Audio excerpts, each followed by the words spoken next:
Ladies and gentlemen, and to all of our online participants, it's a great pleasure to welcome you to the Global Innovative Growth Forum 2020. My name is Ho Mi-sorang, and it's an absolute honor and delight to be serving as your MC. Now, the GIGF 2020 will be held over the next 2 days, that is to say today and tomorrow. On behalf of the Republic of Korea Ministry of Economy and Finance, as well as the World Bank, I would like to express my sincerest gratitude to all participants for taking precious time out of your busy schedules to join us. Now, this year marks the second iteration of the Global Innovative Growth Forum. Under the theme of innovative and sustainable growth in the post-COVID-19 era, we will address key changes in global innovative trends and also explore how we can achieve sustainable growth through innovative digital and innovative green solutions in combating COVID-19. Furthermore, we would like to explore how international organizations and enthusiastic technology startups can collaborate in providing innovative technological solutions to close the digital divide for developing nations. So without further ado, let us begin day one of the Global Innovative Growth Forum 2020.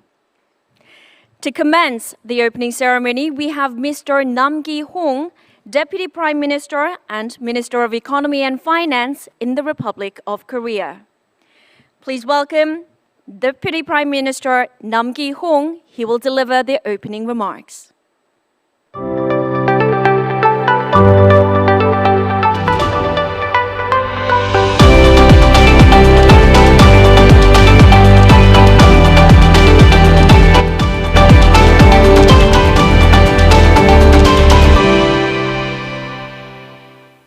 안녕하십니까?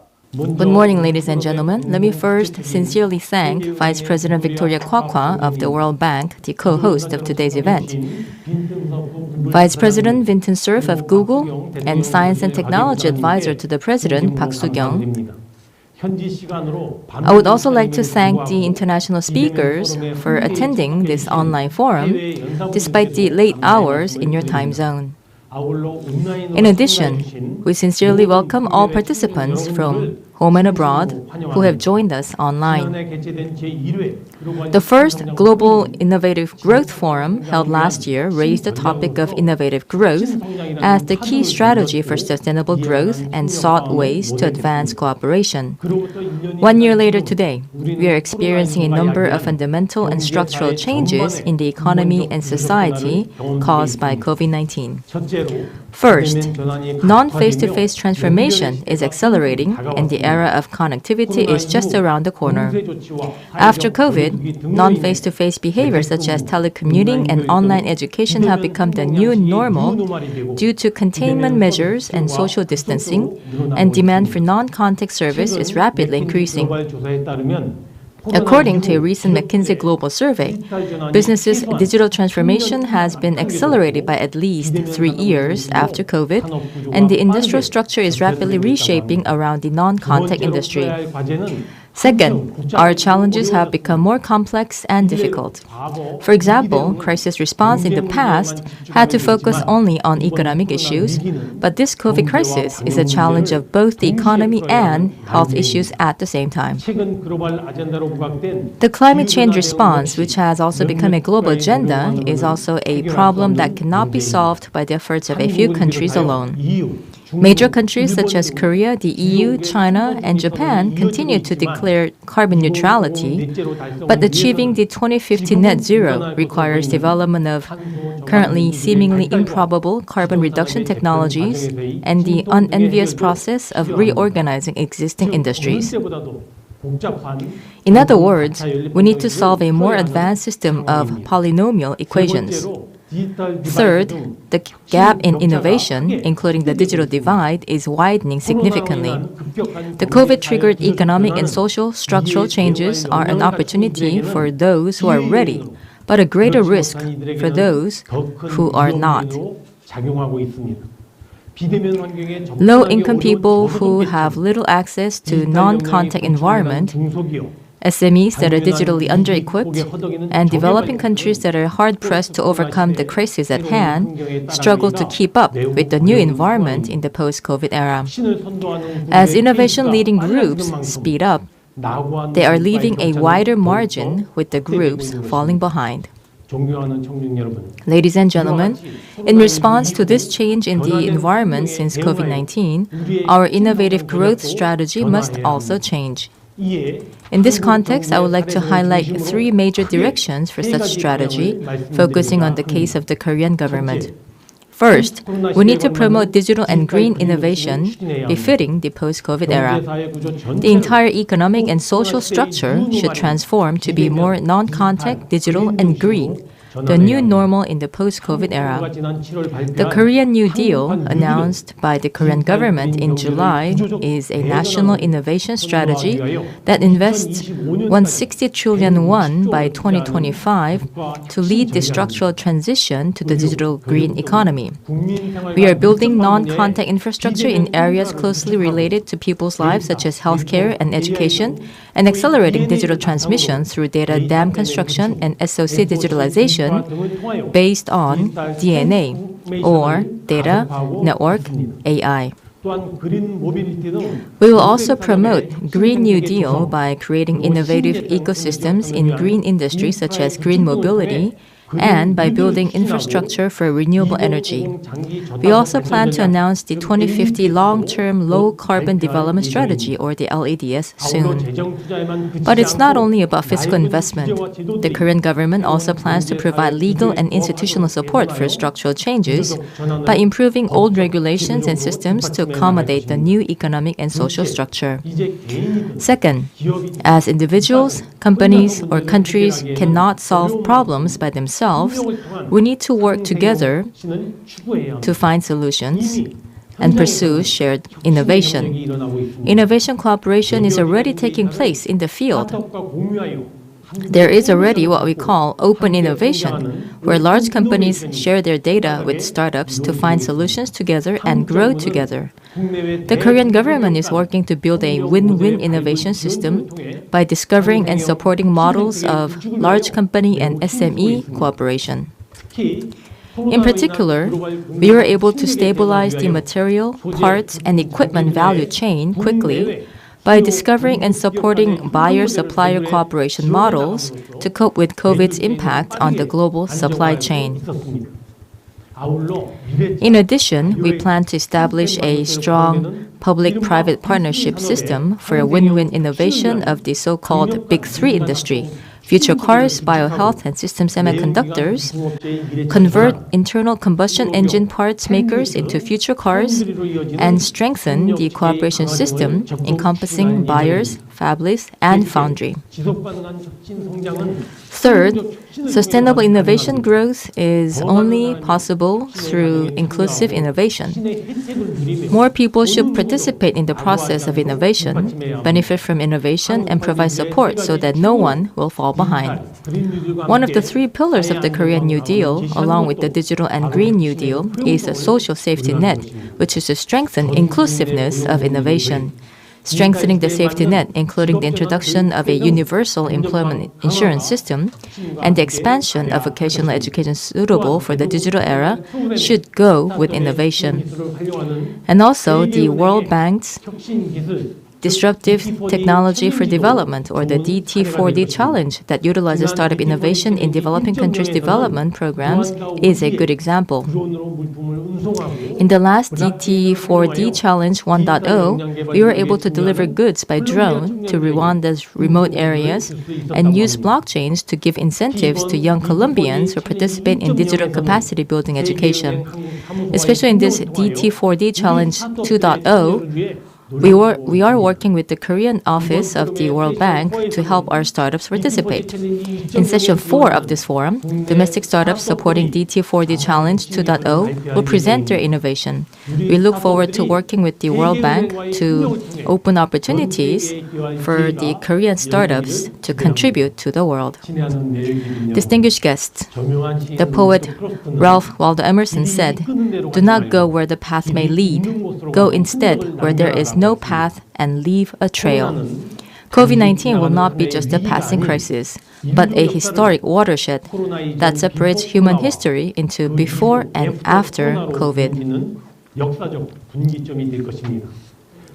So our challenge today is to go beyond the limitations posed by COVID-19 and find a new way to create a post-COVID era for the next generation. I hope today's forum will be a valuable opportunity for us all to find answers together. Thank you.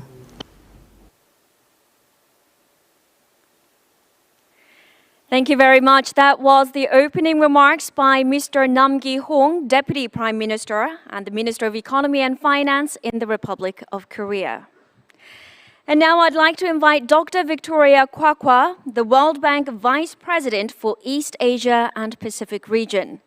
Dr. Victoria Kwakwa will deliver the welcoming remarks.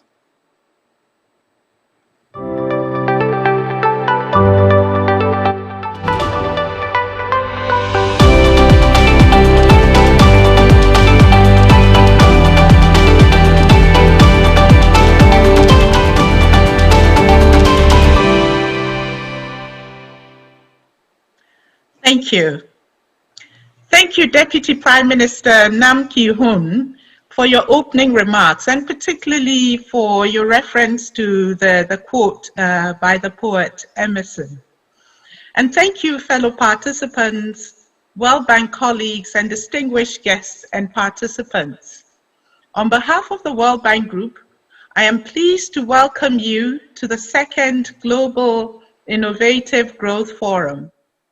The focus of this year's forum is innovative and sustainable growth in the post-COVID-19 era. My special thanks to the Ministry of Economy and Finance of Korea for their strong partnership and continued collaboration with the World Bank Group. Last year, I visited Korea and participated in the inaugural GIGF. I saw firsthand how the forum brought together global leaders and experts to discuss and collaborate on harnessing innovation and technology to promote sustainable growth and development. And I'm pleased that the World Bank Group is once again partnering with Korea on this important forum for the exchange of development knowledge across borders and sectors. In a world struggling with an unprecedented pandemic, this forum is more relevant than ever. COVID-19 could have lasting impacts on the global economy by undermining consumer and investor confidence, lowering investments in human capital, and disrupting global value chains. Depending on the severity of the economic contraction, the pandemic is expected to push an additional 88 million to 115 million people into extreme poverty this year, with the total number rising to as many as 150 million by 2021, according to the World Bank's Poverty and Shared Prosperity 2020 report. To help developing countries respond to the crisis, protect hard-earned development gains, and plan for a resilient recovery, the World Bank Group is providing up to 160 billion in COVID-19 response support over a 15-month period up to June 2021. At the same time, the crisis is bringing digital transformation and green growth to the forefront of the world's development agenda. The adoption of digital technologies has grown by leaps and bounds during the pandemic, providing new sources of competitiveness and reshaping the nature of work. For example, in Rwanda, after transaction fees were waived in March, the April weekly value of all kinds of mobile money transactions increased by 450% from pre-pandemic levels. By 2025, the digital economy is expected to contribute $180 billion to Africa's economy, that is 5.2% of total GDP. But expanded use of digital technologies also increases the risks of digital inequality. And the Deputy Prime Minister referred to this in his remarks. Globally, over 700 million people lack broadband connectivity, while over 1 billion lack formal identification. Countries must invest in digital infrastructure and digital identity so that citizens can access online services. Developing countries need innovative, technology-enabled solutions to meet the challenges brought on by the crisis. One important way of achieving this is through partnering with technology entrepreneurs and developers. And countries, including Korea, are also seeing the pandemic as an opportunity to transition towards a greener and more resilient growth path. The World Bank Group has long supported this transition by promoting green growth and helping address climate change in developing countries. For example, we continue to surpass our own climate targets, committing $17.2 billion for climate-related investments in fiscal year 2020.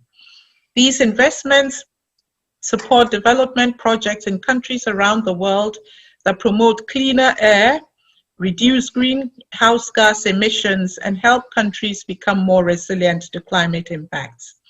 It is clear that the focus of this forum on digital and green innovation is in line with many countries' needs, their aspirations and priorities as they emerge from the COVID-19 pandemic. And Korea, as a global leader on digital and green innovation, is a strong and critical development partner of the World Bank Group on this important agenda. The World Bank Group Korea Office is a global innovation and technology center that collaborates with Korean partners to help developing countries harness green innovation and digital technology for sustainable development. We look forward to continuing this partnership with Korea to promote post-pandemic recovery and help developing countries find new pathways of inclusive and sustainable growth. Thank you, and best wishes for a fruitful and productive forum. 감사합니다. Thank you.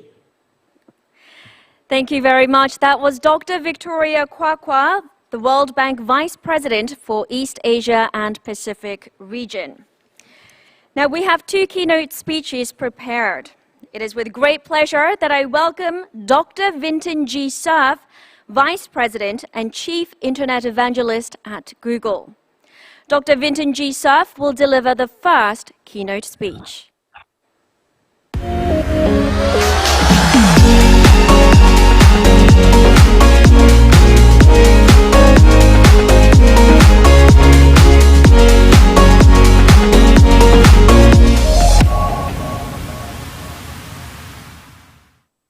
Thank you so much for that introduction. It gave me enough time to walk onto the stage. I really appreciate that. Second, I want to say that Deputy Prime Minister Nam Ki-hong's imaginative presentation really sparked a great deal of ideas for me, and as I suspect it will for others as well. And Vice President Kwakwa, your articulation of the World Bank's global initiatives is equally welcomed. Because it's clear that the problems that face all of us on the technology side are not confined to any domestic limitation. These problems are truly global in scope. The pandemic doesn't notice anything about international boundaries, nor does it care who it is that is infected. It's a global and very, literally, the pandemic is correctly characterized as a pandemic.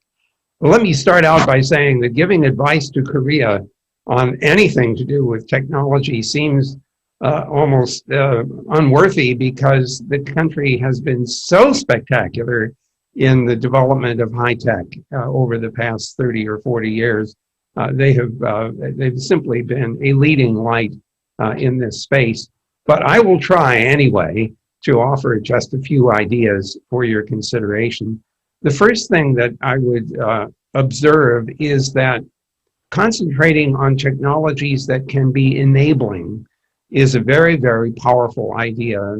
The enabling notion says that the technology invites others to make use of the enabling technology in order to grow new businesses, to invent and explore new ideas, build new kinds of technology, almost as if these were layered on top of each other, as they often are in the internet world that I live in. The architecture of the protocols is indeed layered. And for example, the basic core protocols of the internet, TCP/IP, served as a substrate for the World Wide Web, the hypertext transport protocol, which layered down on top of that and took advantage of the then growing global scope of the internet. And so it is this concept of enabling technologies which I think would inform much of the work of this forum and the future thinking about technology development. The second thing that I would observe, and again, it has been demonstrated repeatedly by Korean businesses, is to focus not only on a domestic market, but also on a global market. The reasoning is pretty simple. No domestic market is as big as the global market. And so if you're going to do anything, you might as well focus on the largest market you can possibly address. And here, I think we all have a big opportunity. Again, keeping this enabling notion in mind. Now, we've already seen how the COVID-19 virus has forced us to use these technologies in ways that we might not have chosen to do, except perhaps over a period of more years. But the necessity to separate ourselves from each other, to avoid proximity, and even gathering together has forced us into this remote and online operation. But I think everyone participating in the forum will recognize that the ability to work remotely, to work from home, is not uniformly distributed. There are many jobs that require proximity, and those jobs have been very difficult to impossible to undertake, and that has had great economic impact on a significant fraction of the population. So we have high disparity here during this pandemic period with regard to our ability to work, to attend school, to treat patients. In fact, one of the interesting side effects of the pandemic has been to force us into remote medicine, where the doctor doesn't want you to come into the office because you might infect everyone and they don't have adequate protections. This does raise an interesting opportunity, however, and that's to achieve remote medicine, you need to know more about your patient, which suggests that the Internet of Medical Things, sensors, which you could have at home and provide information to a medical professional, might allow us to do remote medicine better than we ever could before. And that capability might allow us to deal with places where there aren't enough doctors anyway. But if we could get adequate infrastructure for internet communication, another big issue that Vice President Kwakwa pointed out, if we can get that infrastructure in place, we can do things remotely that we could not do before. So we have this opportunity to take advantage of the core internet infrastructure and to build on top of that. Well, I am sure everyone in this forum recognizes that apart from the physical equipment that's needed to build pieces of internet, the heart of the internet is software. And it's an endless frontier. Anything you can figure out how to program is fair game. And the consequence of that, of course, has been rapid evolution of software developments in the internet environment, including the use of smartphones with literally millions of apps available. And so we have this energetic potential to invent new applications simply by writing new software. However, having said that, I'm sure everyone in this forum also recognizes that these infrastructures, these platforms, are quite neutral. And they don't know the difference between constructive and useful behavior and harmful behavior because the hardware and the software doesn't necessarily know the difference. What that means, of course, is that there are all kinds of potential hazards associated with the further spread and use of internet-based technologies and other similar digital technologies, which creates a big challenge for governments that might be trying to set policies to protect against harmful behaviors, to software companies and providers of applications and services to protect their customers from harmful behavior. And unfortunately, this is not just a technical problem. We can't write software that says, don't let anybody do anything bad. What we really need is to help people understand why some of these activities are so harmful and to tell them, please don't do that. And to say, if you do that, or if we catch you doing that, there will be consequences.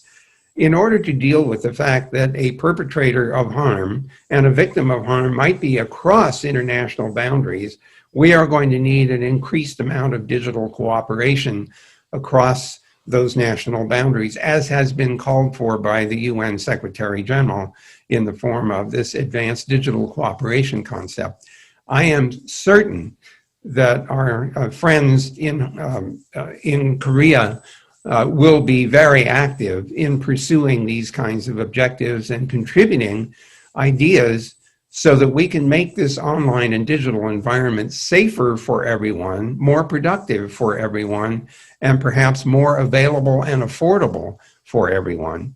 So there is still plenty of work to be done. I am certain that the participants in this forum will go away with ideas that will be beneficial to literally all of us around the world. So I thank you for the opportunity to participate. I look forward to hearing from my colleagues who will be speaking after me, and I certainly look forward to the documented results of this year's Global Forum. Thank you so much.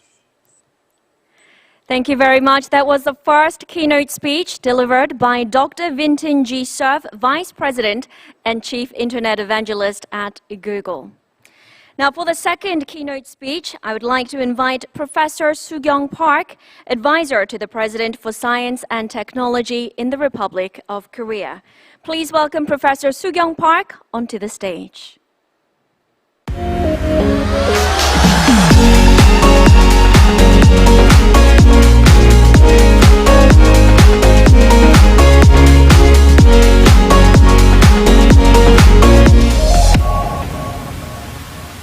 Hi everyone, thank you for the introduction.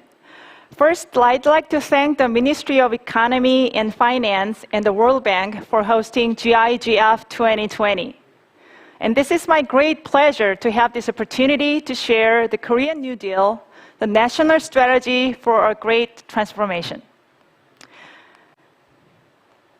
In this talk, I will briefly talk about why we launched the Korean New Deal and what it looks like. Similar to the original New Deal introduced in 1930s, the Korean New Deal was stringently introduced to overcome worldwide economic crisis. Restricted movement across the border lead to a significant plunge of the global trade. Korea also faces falling consumption, shock to the employment, and slow export. Bitter fact is that the crisis increased inequality. Data show that the impact of COVID-19 disproportionately affect the poor and the vulnerable. Therefore, in addition to recover from recession, we have to pursue social structural transformation to have inclusive growth. Moreover, the restricted social contract by pandemic expedite the worldwide digital transformation. Although there is no direct evidence that the effect of climate change on pandemic, many of the root causes of climate changes are known to increase the risk of pandemic. Therefore, COVID-19 led us to a great recognition of the urgent need for climate action. To overcome all these challenges, government has two major tools, the budget and the legislation. The budget investment could make new jobs and businesses. The legislative action could stimulate industries and private capital. The New Deal back then in 1930s injected budget to huge construction projects like building roads, bridges, and dams to make jobs and industries. Then, for Korean New Deal, to which area the budget should be invested to create jobs and business? In which field the regulation should be reformed to make industry to be prepared for the future? To maximize a return on investment, let's focus our strength that Korean New Deal would make it even stronger. Korean IT power. Korea has the world's best internet infrastructure. We launched the world's first commercial nationwide 5G network. With strong fiscal support and promotive legislation, Korean digital power will gain higher global competitiveness. This strategy is called the Digital New Deal. Another strategy is to confront very difficult but unavoidable challenge, the climate change. Korean government ratified the Paris Agreement and is prepared to submit the LEDs to UN by the end of this year. This will be very challenging and ambitious plan because Korea is a global industrial giant, having one of the world's largest shipbuilders, car maker, and steel maker, which contribute to the great portion of the employment and the national GDP. Therefore, to meet this ambitious challenge while maintaining industrial competitiveness, strong fiscal support and legislative actions are required. So, we designed another pillar of the Korean New Deal as a Green New Deal. With these two, digital and Green New Deal, I'd like to add most important factor, the people, with emphasis. COVID-19 drove unemployment rate up high. Moreover, worldwide digital transformation will lead to a growing mismatch between the labor and the job, which would make the unemployment and polarization even worse. So, previously stated digital and Green New Deal should be founded firmly on the stronger safety net, the third puzzle of Korean New Deal. So far, I explained why we launched the Korean New Deal, and now I will talk about a few examples of main projects of Korean New Deal. Let's start with the Digital New Deal. The key in the battle against the global big tech companies is the data. Global big tech companies gather the vast amount of data and use them to hold a prominent position in the market. But collecting decent amount of quality data is very expensive and challenging for latecomers. Big data and AI complement to each other, so one improves the performance of the other. Therefore, help our IT industry to gain global competitiveness, we launched a signature project of Digital New Deal called DataDam. DataDam is a cyberspace such as portal, computer server, or cloud system where the huge data are collected and used for services. And this animation shows the data lifecycle of the DataDam. From various IoTs, sensors, and robots, data are collected. The collected data are accumulated in the cloud system called DataDam through the high-speed networks. Then these collected data are processed to be ready for AI training and open to public for AI services like smart factories, autonomous vehicles, smart energy management systems, etc. In response to the industrial needs, DataDam project is currently collecting over 100 categories, including corpus and medical images. In addition to this, government-owned huge public data will be also released to the DataDam. For those who want to use data for business may not afford the high computing capacity, appropriate AI solutions. So, to support those startups and small businesses, we issued vouchers for purchasing data and use AI resources. To build this data ecosystem, ranging from collection to the services, government will invest about 18 trillion Korean won, expecting to create over 380,000 jobs along the way by 2025 only in the DataDam project. With the pandemic as a momentum, on-tech service market is growing. So to be ready for that, Digital New Deal will provide infrastructure for on-tech industry. Considering the importance of quality education in the times of pandemic, we will provide high-speed Wi-Fi to all elementary, middle, high schools across the country, and also replace old laptops, servers, and network facilities. Remote working solutions will be provided to small and medium enterprise to offer them flexibility to deal with unexpected pandemic situation. These are only a couple of examples for the projects of the Digital New Deal, but I hope that this will help you to grab an idea how Korean New Deal helps to create jobs and expand the markets. Now let's move on to the Green New Deal. Recall that the Green New Deal was introduced as a climate action. So the ultimate goal would be to reduce the carbon footprint. One way to do this is to consume less energy. For example, by remodeling buildings energy efficient. The green remodeling starts from about 200,000 old public buildings like schools, rental housings, public offices, community centers. Every town has public facilities, so local workers, construction companies, material suppliers could participate in the projects and share the benefits. And this nationwide remodeling program will boost up eco-friendly construction enterprise. Another way to reduce carbon footprint is to generate electricity carbon-free. We have continuously implemented renewable energy systems like photovoltaic, wind farms over the years. But finding a generation site is often challenging due to a limited land availability and social acceptability. To expand the power generation sites, we will build a large-scale offshore wind parks. Since we have one of the best shipbuilders, offshore engineering industries, and rich supply chain capabilities such as machinery and steel production, through this offshore wind park project, industries will gain global competitiveness and create many jobs in the field of construction, operation, and management. To increase the social acceptability, local residents of offshore wind park will participate as a stakeholder to share benefits.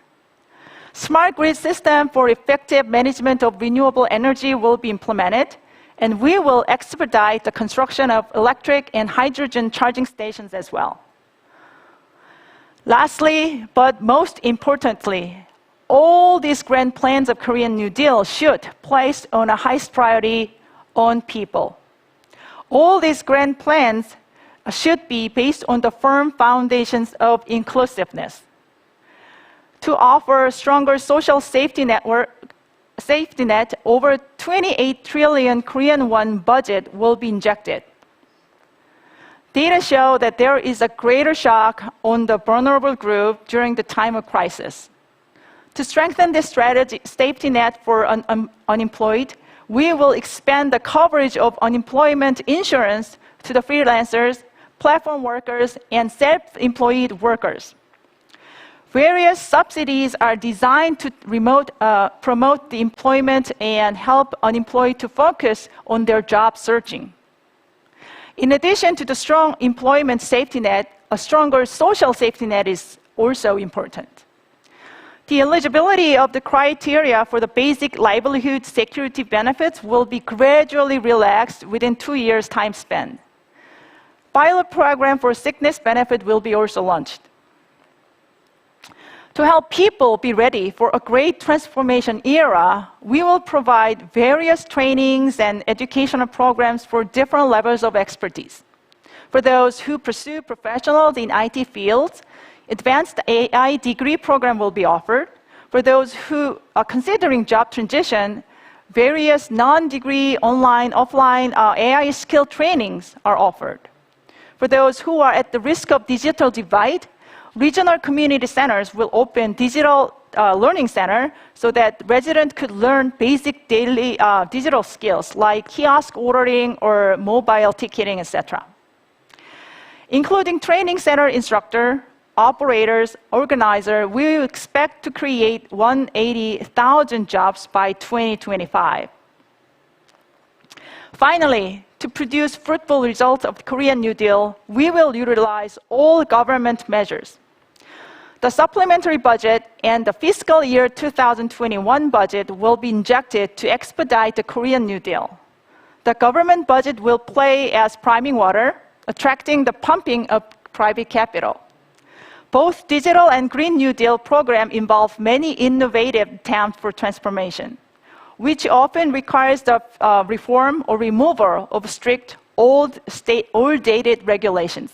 We will keep in close communication with private sector to reform the rules and regulations. To attract market liquidity to investment, we will make a K-New Deal fund.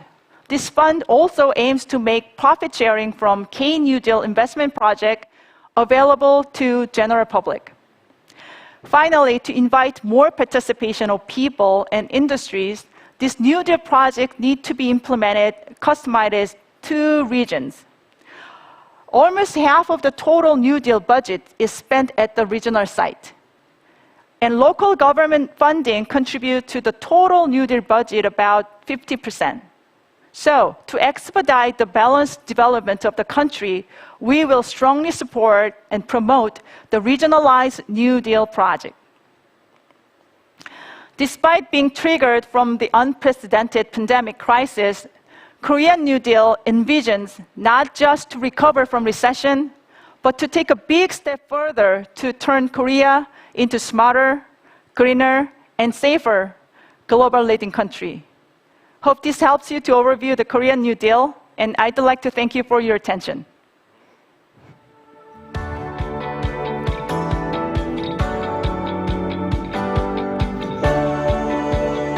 Thank you very much, Professor Soo-young Park, for that wonderful presentation. Once again, that was Professor Soo-young Park, Advisor to the President for Science and Technology in the Republic of Korea. Okay, we will now move on to the first session for GIGF 2020. It is titled Transition to Non-Contact Society and Digital Innovation. We have 4 speakers lined up for this session, with each presentation lasting around 10 minutes. This will be followed by a 30-minute panel discussion. The session will be moderated by Professor So-young Kim, Director of the Korea Policy Center for the 4th Industrial Revolution at the Korea Advanced Institute of Science and Technology. Please join me in welcoming Professor So-young Kim onto the stage.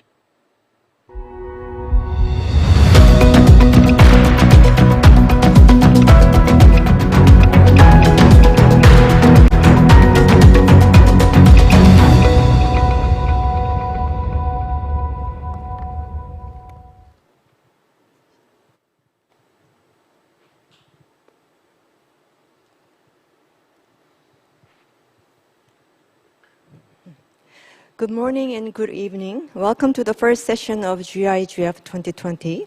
I'm So-young Kim, Director of the Korea Policy Center for the 4th Industrial Revolution at KAIST. I'll be moderating the first session.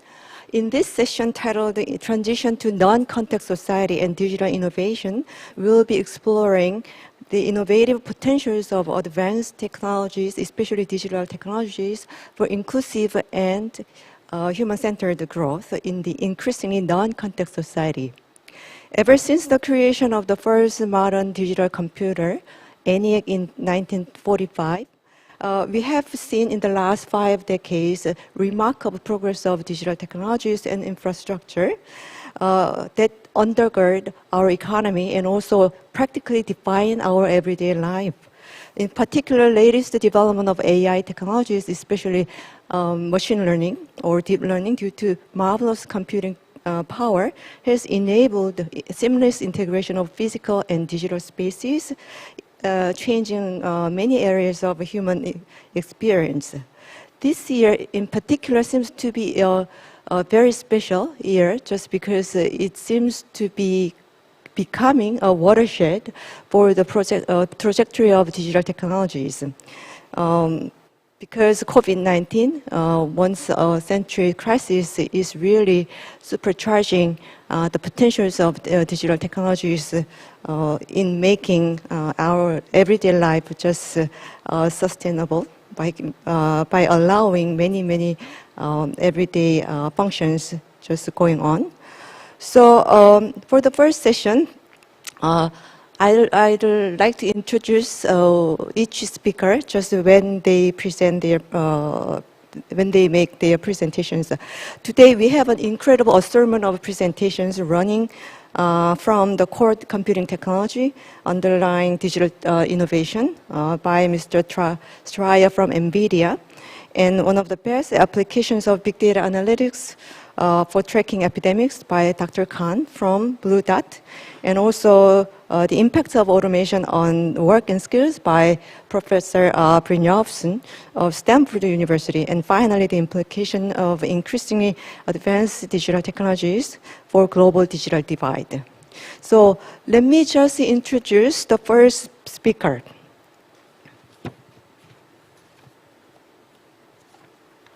So first speaker, Mr. Keith Stryer, is Vice President and leader of a worldwide AI initiative at NVIDIA.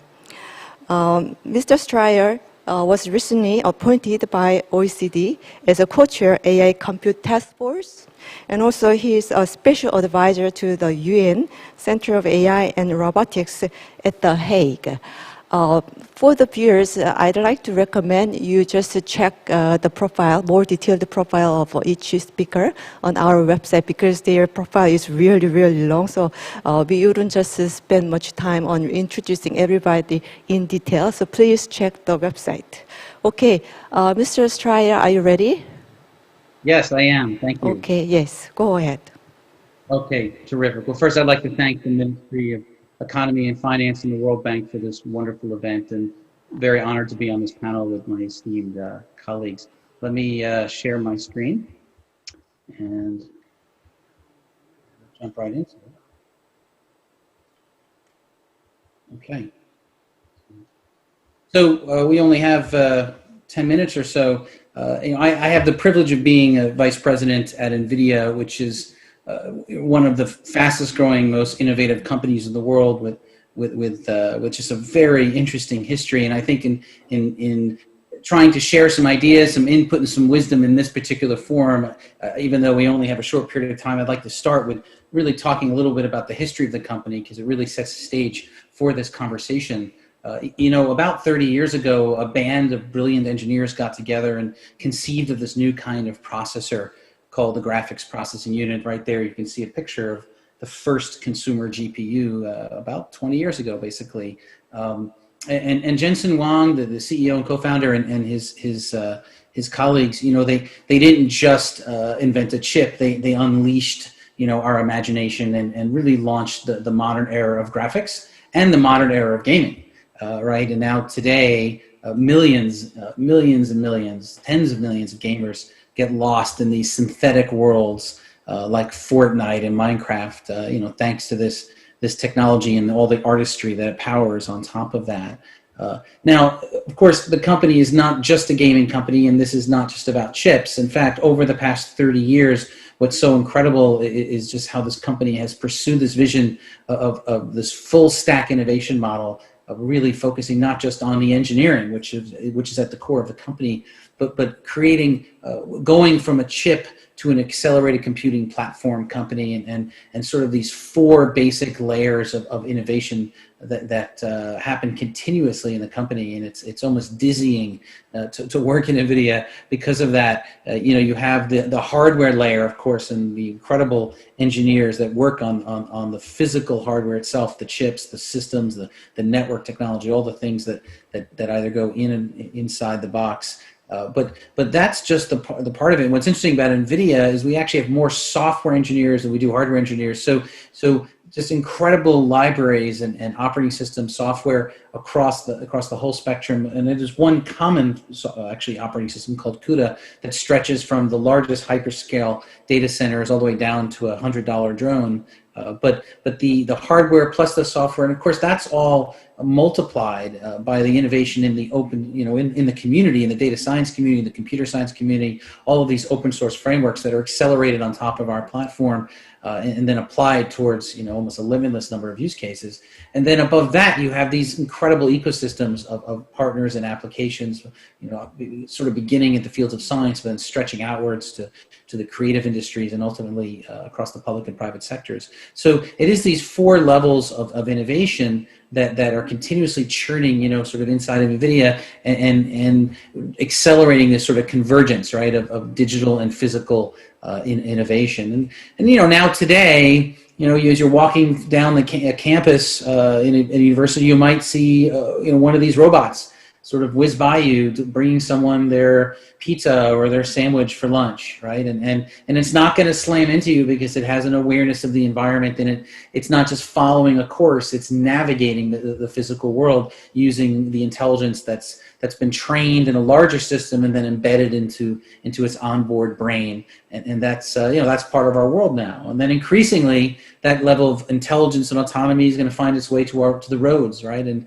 starting in 2024, this next generation of Mercedes will not just be cars, they will be software-defined vehicles that will have supercomputers in them that are so powerful that they are actually far more compute that's needed on day one, that they have been scoped specifically to anticipate years of innovation that will follow, features that we don't even know exist today. And the hope is that this new generation of technology won't just be safer and a better experience, but it will actually go up in value over time based on the combination of human and technology innovation.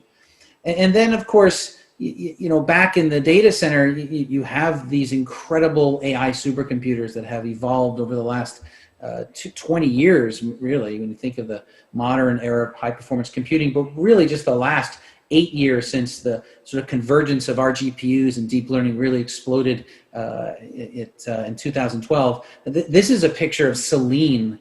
Selene is our newest supercomputer. It's actually, we have multiple of the world leadership class computers. We have multiple ones at our headquarters in Santa Clara. This one was just built and operationalized this year, and actually in less than 30 days.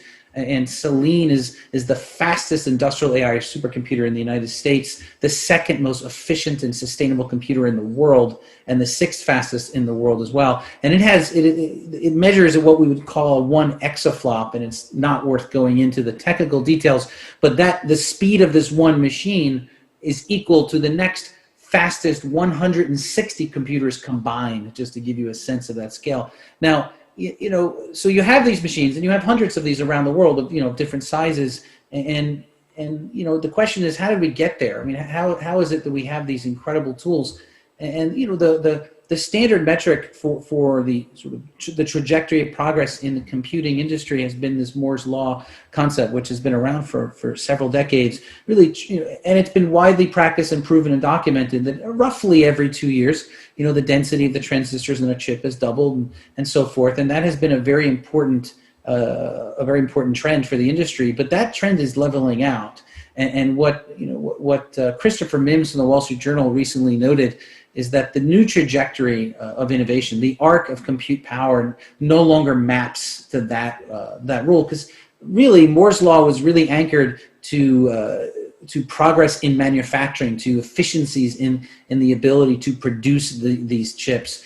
The new law, which has been coined as Wang's Law after our CEO, is really about the integration of both the hardware and the software. And when you combine those two, the trajectory of innovation more than doubles every 2 years. And now you're looking at hundreds of times of performance, not doubling, but again more than doubling. So just in a period of 5 or 6 years, the performance of our systems have improved more than 300 times. And so, and that's barely keeping up with the scale of the data sets and the data models that they're powering. So this is just the trajectory. Now, when you have this kind of power, what can you do? How can you apply that? Because you can apply that in many, many different ways. So one of the more interesting ones, frankly, just, for what it's worth, given the incredible health crisis we've been all experiencing around the world, in the pursuit of a COVID a cure, of a vaccine, of treatments. One of the labs, Oak Ridge, which is working on a system called Summit, which is very similar to our Selene system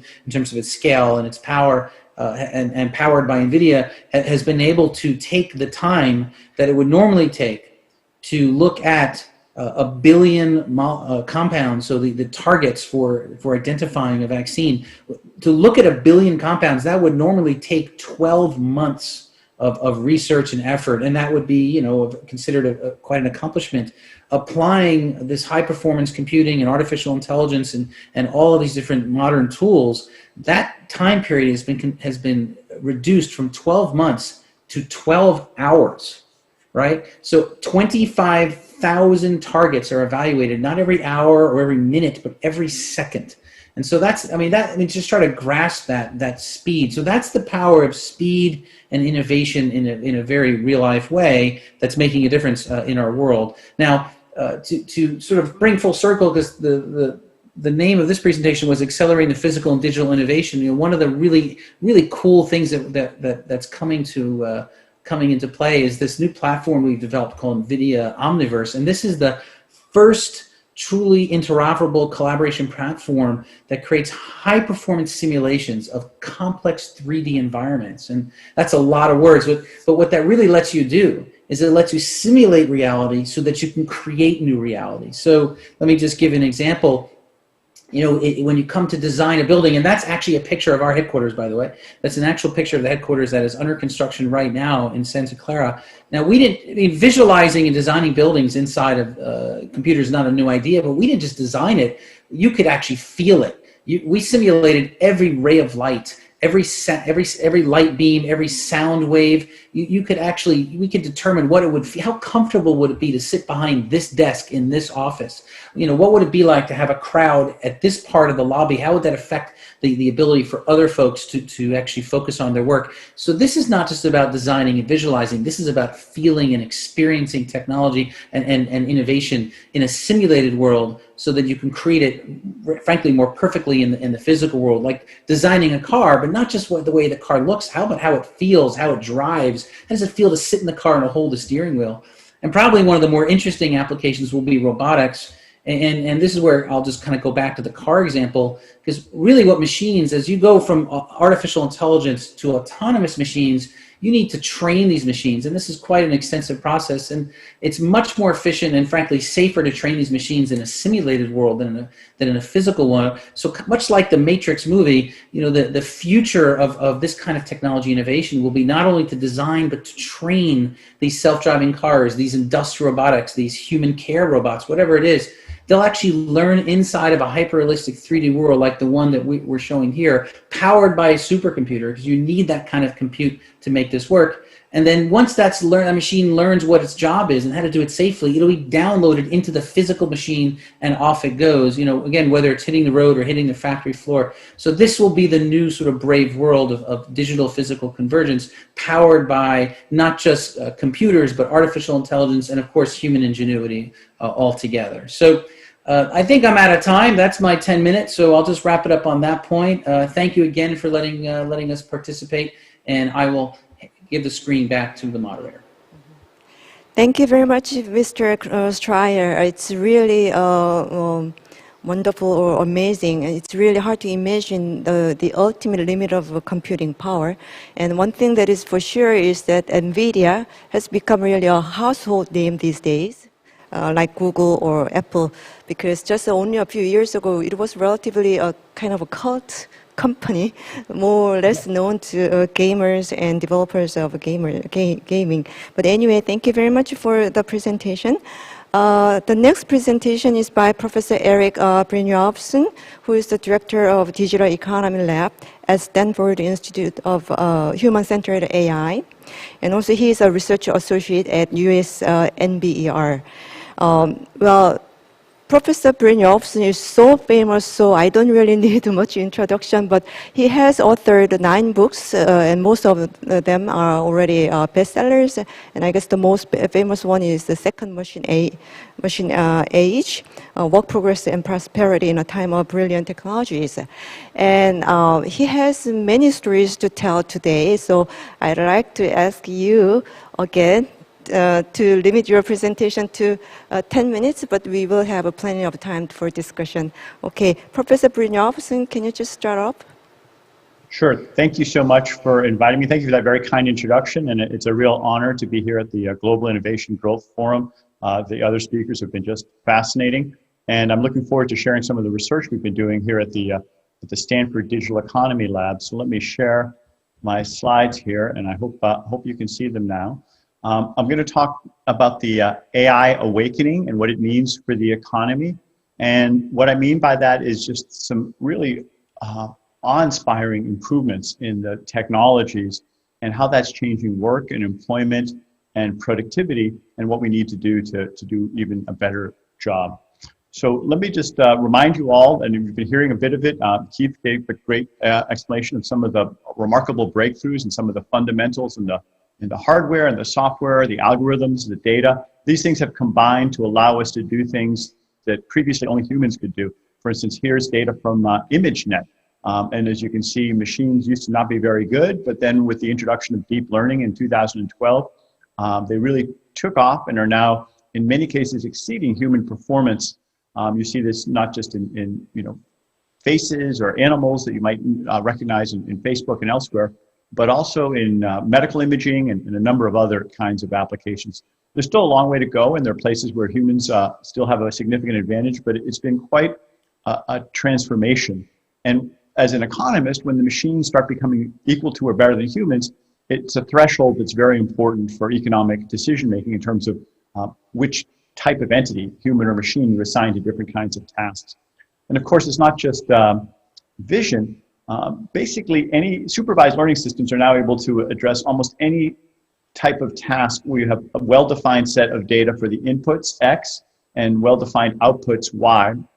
And you can see whether that's speech recognition, or trading, or pharmaceutical R&D. There's just some amazing work on protein folding by Google's DeepMind unit, the AlphaFold group, fraud detection. You could go on and on. I'm confident that everyone in this conference is in an organization that could have dozens of these kinds of opportunities now to take advantage of. Now, I could talk more about the technology, but what I really want to transition to is talking about what's going to happen to the workforce and wages. And the way most people think about this, and really I thought about it mostly at first, is that technology can be a substitute for humans and replace what humans are doing. And that's a natural way to think about it. But we dove in a little bit deeper and doing some work with Tom Mitchell. We identified actually 6 main categories that economists talk about that technology affects wages. In addition to substitution, for instance, it can complement or make human labor more valuable. It can affect demand and incomes and supplies, and it can even lead to new tasks and the transformation of work. These other 5 possibilities, in addition to substitution, are often more important. In fact, historically have been more important. And we know that because over the past 200 or 300 years, human wages have not gone down, they've gone up. So the value of human labor is increasing as machines increase the value of it, complement it, and lead to new invention in these different ways. Now, we have a very big project looking specifically at the places that machine learning is going to change work the most, which tasks. And the first premise understanding is that currently machine learning is very far from artificial general intelligence. I know in some of the great science fiction books, you hear about machines that, like the Terminator, that can do essentially everything a human can do, but we're very far from that, and we will be for decades.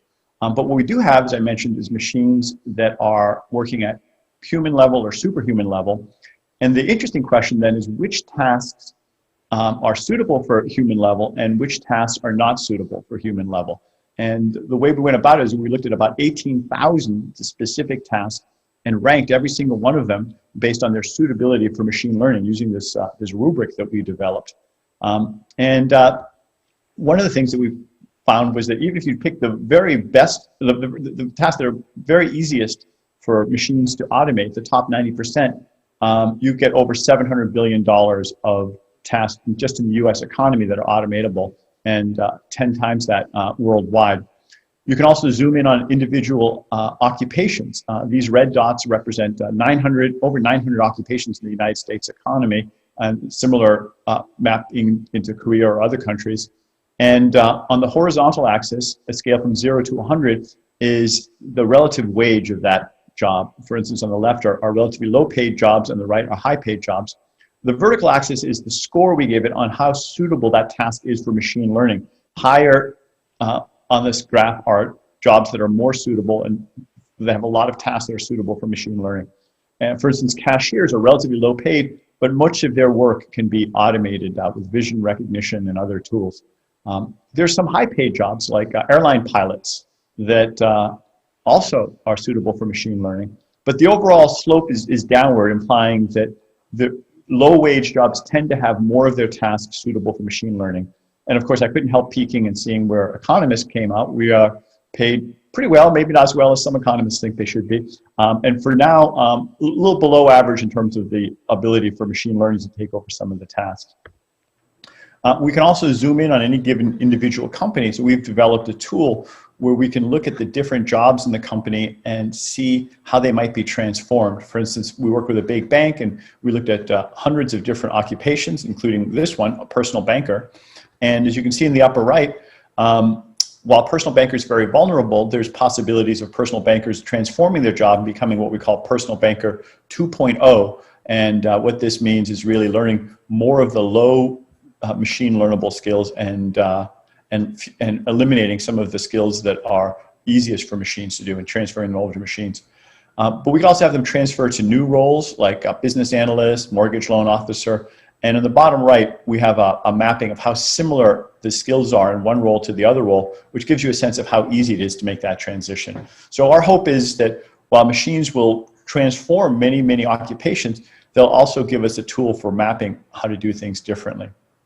Let me take a few minutes to talk about productivity, which is frankly a bit of a puzzle for many economists. I think there's no doubt that the underlying technologies are awe-inspiring and in some ways even, as Keith said, exceeding the progress in Moore's Law. Yet you may be surprised to know that we have not seen a productivity boom. In fact, the reality is that productivity growth has slowed everywhere. For over a decade now, the rate of growth of productivity, while still positive, is not as great as it was previously. Specifically in the US, it used to be about 2.8% per year, and now it's growing only about 1.3%, including last year it grew about 1.3%. And of course, 2020 will be a very unusual year once that number comes in.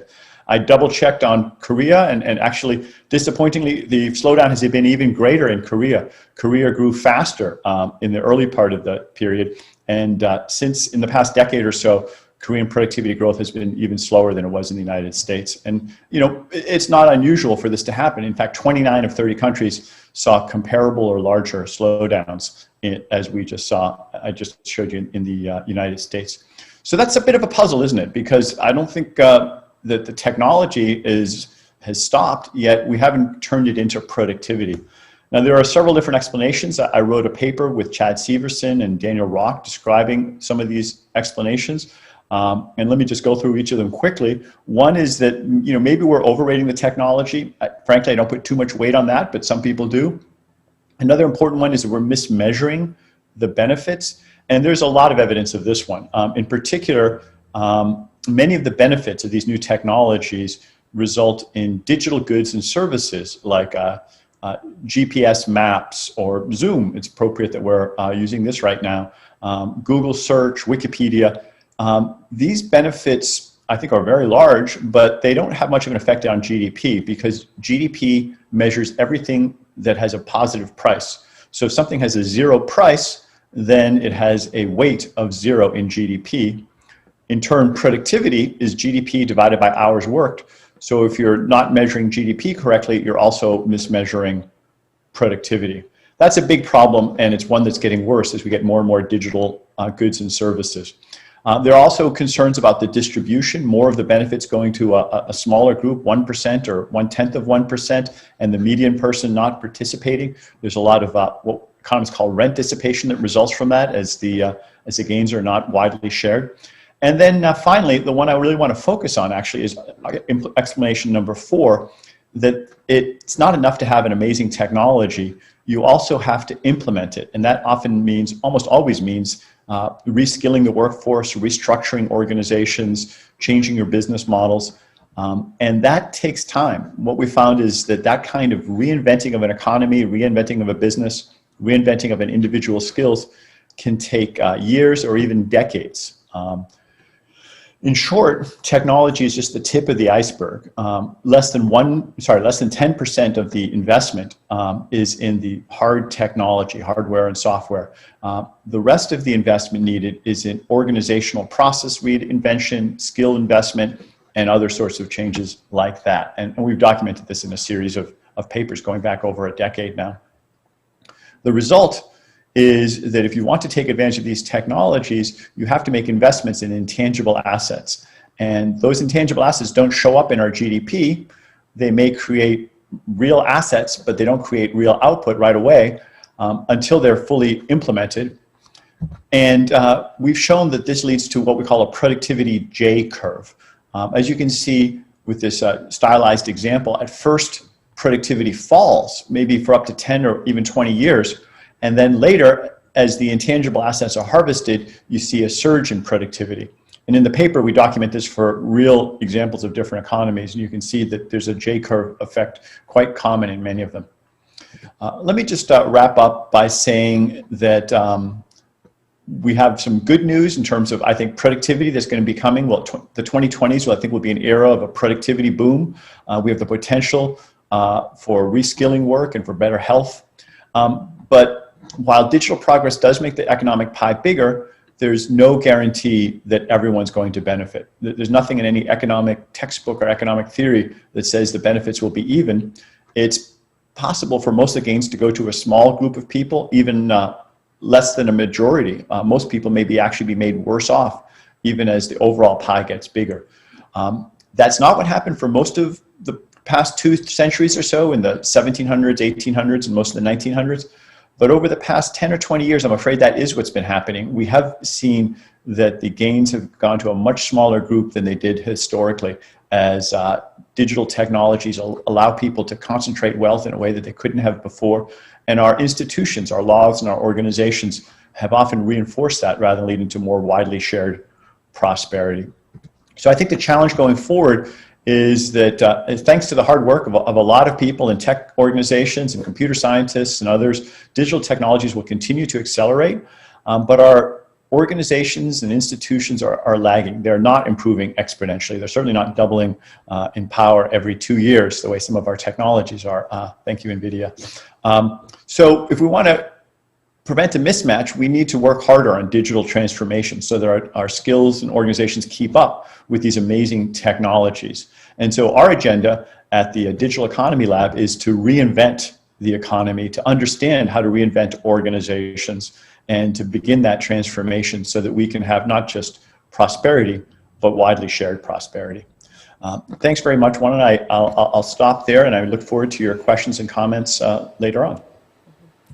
Thank you very much, Professor Brynjolfsson. We have good news and bad news. So good news is that we don't have artificial intelligence in general form, so that we don't need to worry about our Terminator coming up soon. But still, another bad news is digital technologies of the latest years, in fact, are having very serious impact on wealth and other income gaps. Which naturally leads to the third presentation, because this third presentation is about the digital divide, especially on the global scale. So let me just briefly introduce the third speaker, Dr. Nicole Turner-Lee, who is a senior fellow in governance studies and also the director of the Center for Technology Innovation at the Brookings Institution. Her work focuses on digital governance, internet governance issues, including digital futures, AI and ethics, algorithmic bias, and in many issues at the intersection between technology and policy, and also civil human rights. So without further ado, just let's have her just start a presentation. Okay, Dr. Lee, can you go on? Yes.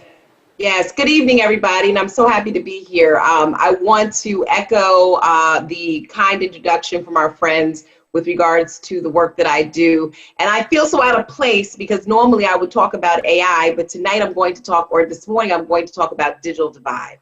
And let me tell you why that is important. I think it's important for us to understand that the pandemic in many ways has disrupted the type of normal wear and tear and daily care that all of us have in our societies.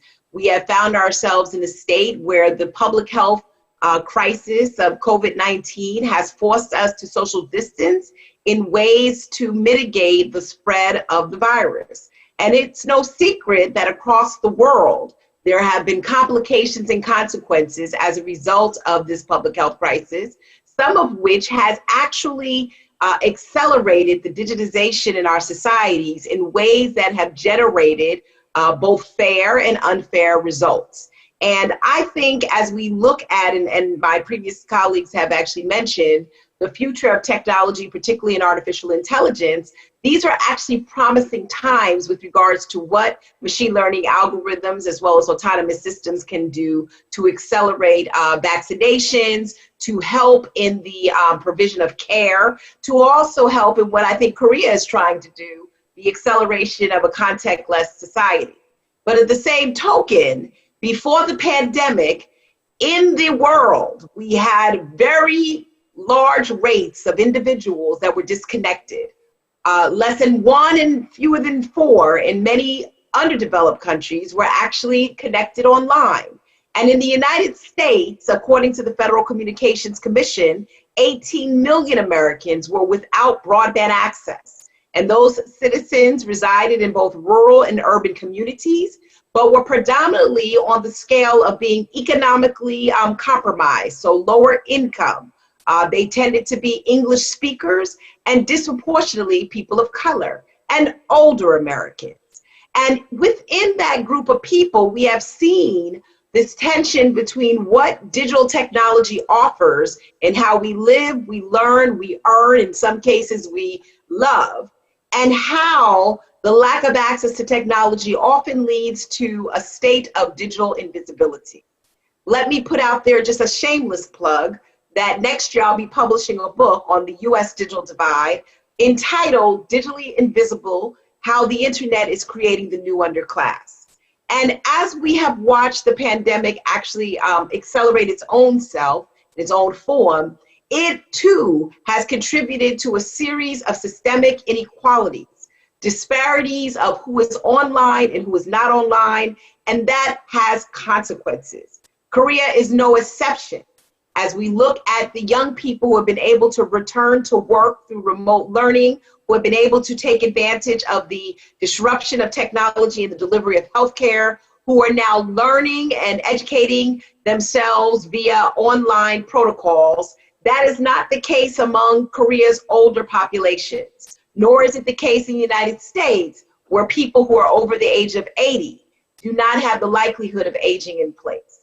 And I share all this because as I've actually worked in this space over the last 20 years, and as I've looked at how technology has been a game changer in the future of industries, I'm concerned because the digital divide on the global scale is one that becomes results in social and geographic isolation, increased poverty and the lack of access to wealth, declines in entrepreneurship, and essentially the society of social isolation that many of us in this conversation have never predicted in our lives. So what does that mean in terms of moving forward? And I want to use my time diligently to share, I think, my version of a tech New Deal. At Brookings, I've been actively working on this issue, and it was really interesting when the invitation came because my tech New Deal is a lot different from what we're seeing in Korea, though it is intentioned along the same premise of capturing what we are seeing as the economic outputs and benefits of the use of technology to maintain safety as we navigate through this public health crisis. First and foremost, in my tech New Deal, I want to take you back to an era in which I was not born, which is the Great Depression in the United States, where there was the need to come up with economic recovery solutions that would allow the United States to both come back in terms of economic self-sufficiency, but at the same time create new opportunities for displaced workers and others who had no place within society when it came to productivity. We are not too far away from that economic reality. Here in the United States, the pandemic started with about 40 million people filing for unemployment insurance, 100,000 small businesses permanently closed. And what we are continuing to see as we determine and weed out those who were flexible and agile in the new digital economy, that many of these businesses will become desolate. But they will be replaced, as we're hearing from other panelists. The question is the extent to which they will be replaced in an accelerated manner. So I will just leave you all with these thoughts before we get into the panel discussion on what is the new Tech New Deal that I'm proposing. The new Tech New Deal that I'm proposing is actually an overlay of intersectionality. It starts with the general premise of having infrastructure available at the physical level, meaning whatever that infrastructure may be, fiber, 5G wireless, wireline, that we actually engage in a conversation in the US and globally as to how we accelerate access to digital technologies from a physical perspective so that we do not leave people offline or on the wrong side of digital opportunity. Infrastructure today, as my colleagues have actually also mentioned, is not just about the types of connectivity, the bits, the bytes, or the fiber lines that run, but they also involve data infrastructure. And the extent to which we build upon both as the new currency of the internet ecosystem is actually our personal private data will actually determine the extent to which we start, I think, this road to economic recovery by taking advantage of these assets. Secondly, there has to be people in our countries who are going to build these infrastructures. And just like the New Deal of the earlier times, it's important that we train people on these new automated systems in addition to giving them the skills necessary to build the new next generation roads and bridges. Here in the US, the development of 5G technologies, for example, is slated to develop jobs in the triple-digit numbers and return back to the economy livable wage scale jobs, particularly for people who have been out of the workforce or chronically unemployed or displaced by the future of industries. I just was on a panel this morning at Brookings in terms of automation, and these realities will strike those who were the most vulnerable and those who have been least successful in getting out of the consequences or negative consequences of this pandemic. And then I would say finally with the Tech New Deal, it's important that we also weigh in the options. And this is where I think Korea is lending itself in its expertise in this space as to what the future of industries look like. Whether they are industries that are contactless, whether they are industries that are based on the artificial intelligence technologies that were discussed, whether they are the future industries that have changed the supply chain or how things are made in this country and abroad, it's important that we recognize that those indirect and direct benefits of being in a digital society will actually return on investment into our societies in ways that we've not been able to account for. So what do I mean by all of this in the end? And I'm going to close my remarks here. We have this particular moment of time, this inflection point, to actually combine for the first time in human history, the more active production and diffusion of technology. Normally, technologies have been based on a passive consumption model. And as a result, the focus across the world, I believe, has been on the commercialization of these technologies, and not the extent to which we make them more inclusive, more equitable, and we actually bring in more actors and players to the table to ensure that we're actually using these technologies in ways that advance not just human cognition and decision-making as it's been explained, but also contributing to the very essence of what makes economic recovery possible.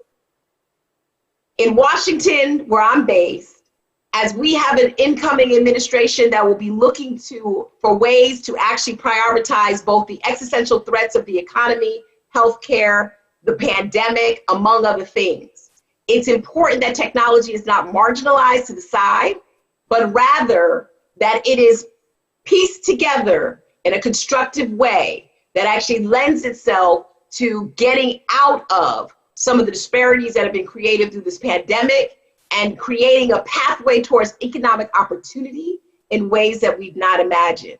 And so I'll leave it there, but I look forward to the panel discussion because I think where we are right now with the digital divide, it really is telling how quickly a period of 11 months would show how important it is to be connected, but at the same time reveal the fact that there are digital deserts that exist across our countries that have essentially excluded and made invisible populations of people who require the technology the most to stay connected to the everyday realities of human life.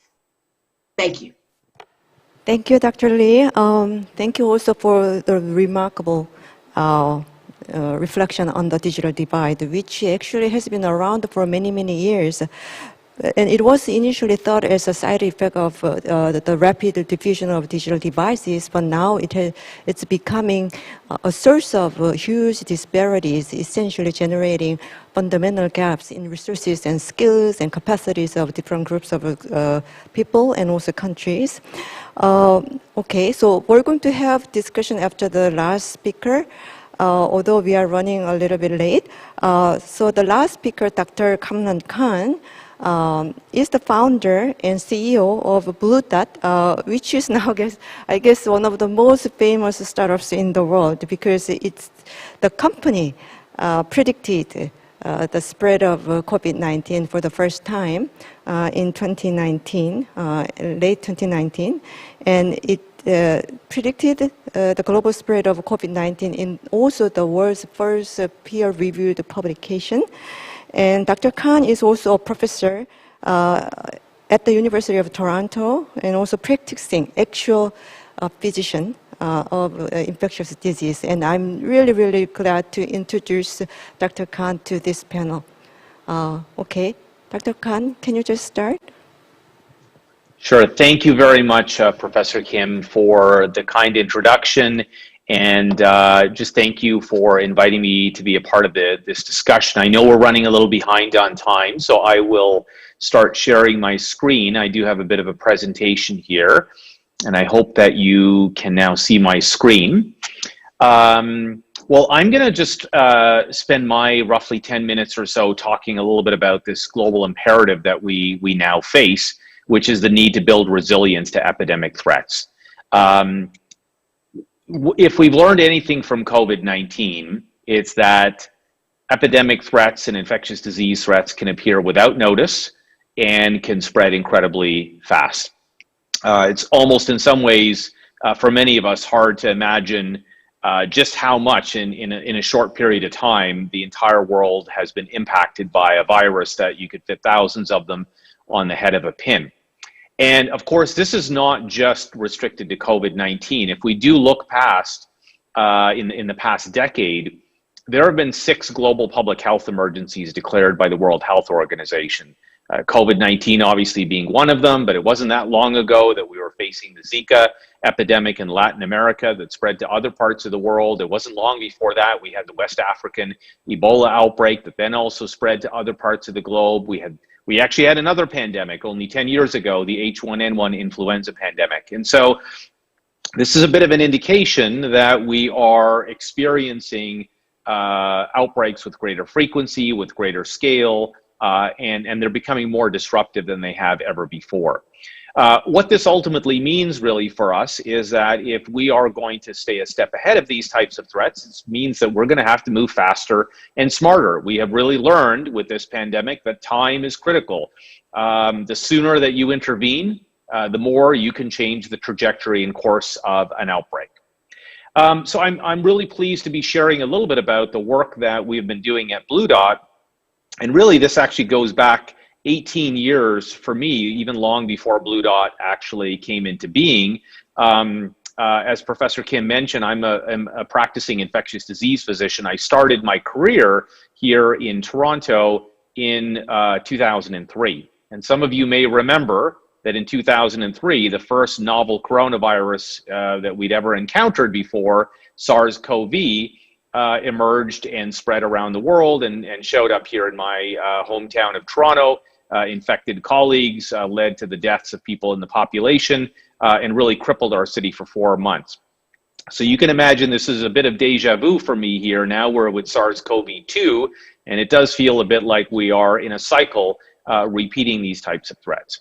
So we've been building an epidemic intelligence system going back all the way back to 2003, and then Blue Dot was founded 10 years later in 2013. I'm going to briefly talk about 3 pillars of our work. The first is really on early detection of infectious disease threats.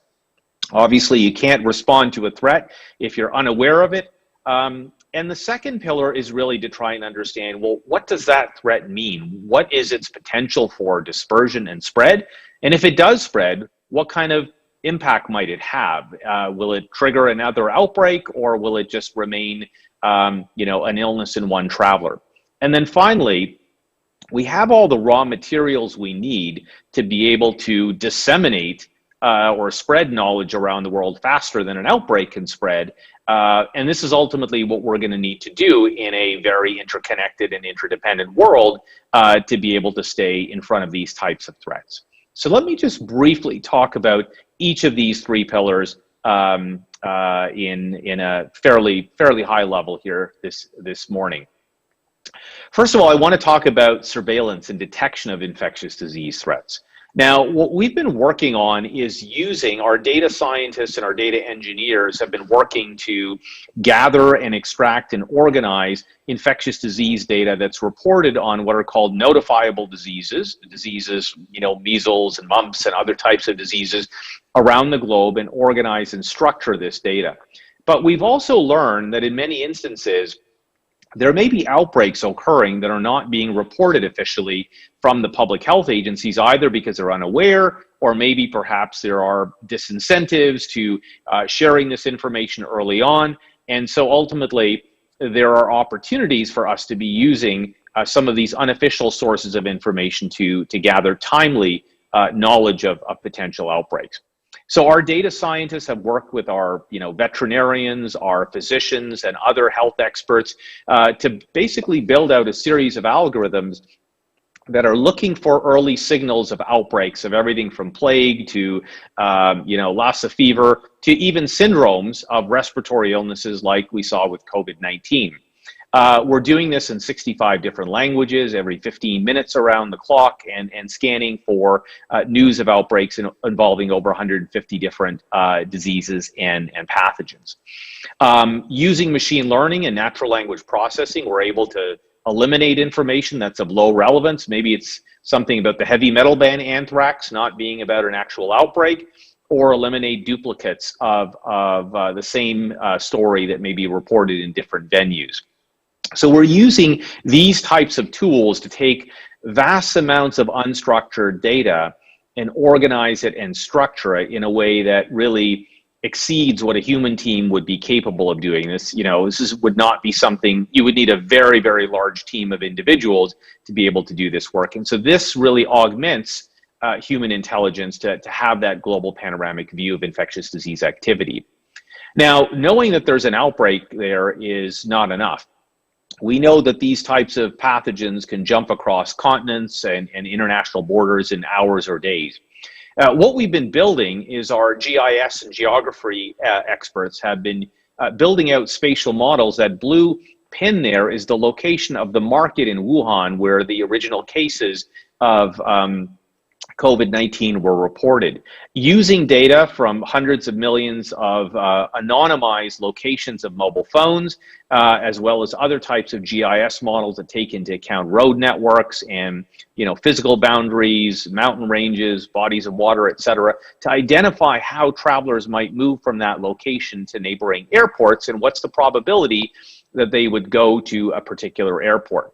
Now, we use these data to then automatically connect into the world's commercial air travel data, looking at almost all of the flight schedules across the planet. You can see this image here are the arcs from the moment when we first picked up news of an unusual cluster of pneumonia cases at the end of December in 2019 to be able to identify, and this was generated within about a second, where are those arcs? Where are the final destinations of passengers? These are all anonymized data, but traveling through commercial flights, including all their connections and so forth. So if we just look over into North America as an example, you can see some marks into places like San Francisco, where the first known death was in Santa Clara County, over into New York City. And then you can see obviously a lot of travelers going to destinations in East Asia.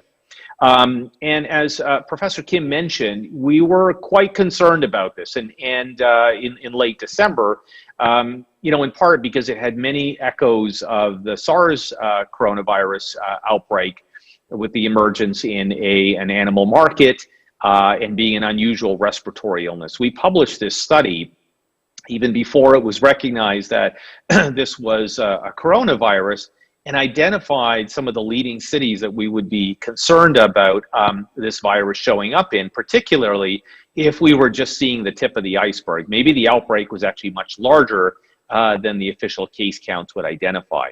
And these red dots here are beside cities that were hit by COVID-19 and impacted quite early in the course of the outbreak. Bangkok at the top of our list was also the very first city in the world outside of mainland China that had a case of COVID-19. Tokyo was 3 days later, and you can see that's just up at the top of this list here as well. Now, this is something we submitted back on January 8th. We did this because we wanted to share some of these results with the rest of the world and have it peer-reviewed and open access for anyone to access these types of data. Now, it's not enough to track outbreaks or to understand just how airplanes are moving around the world.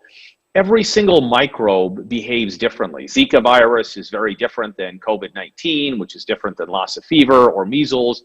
And in order to understand what kind of disruption may occur from a microbe, you really need to understand a variety of other factors, demographic factors. You may need to know something about animal populations, because many of these microbes actually have come to humans through animal populations, wild animals or livestock.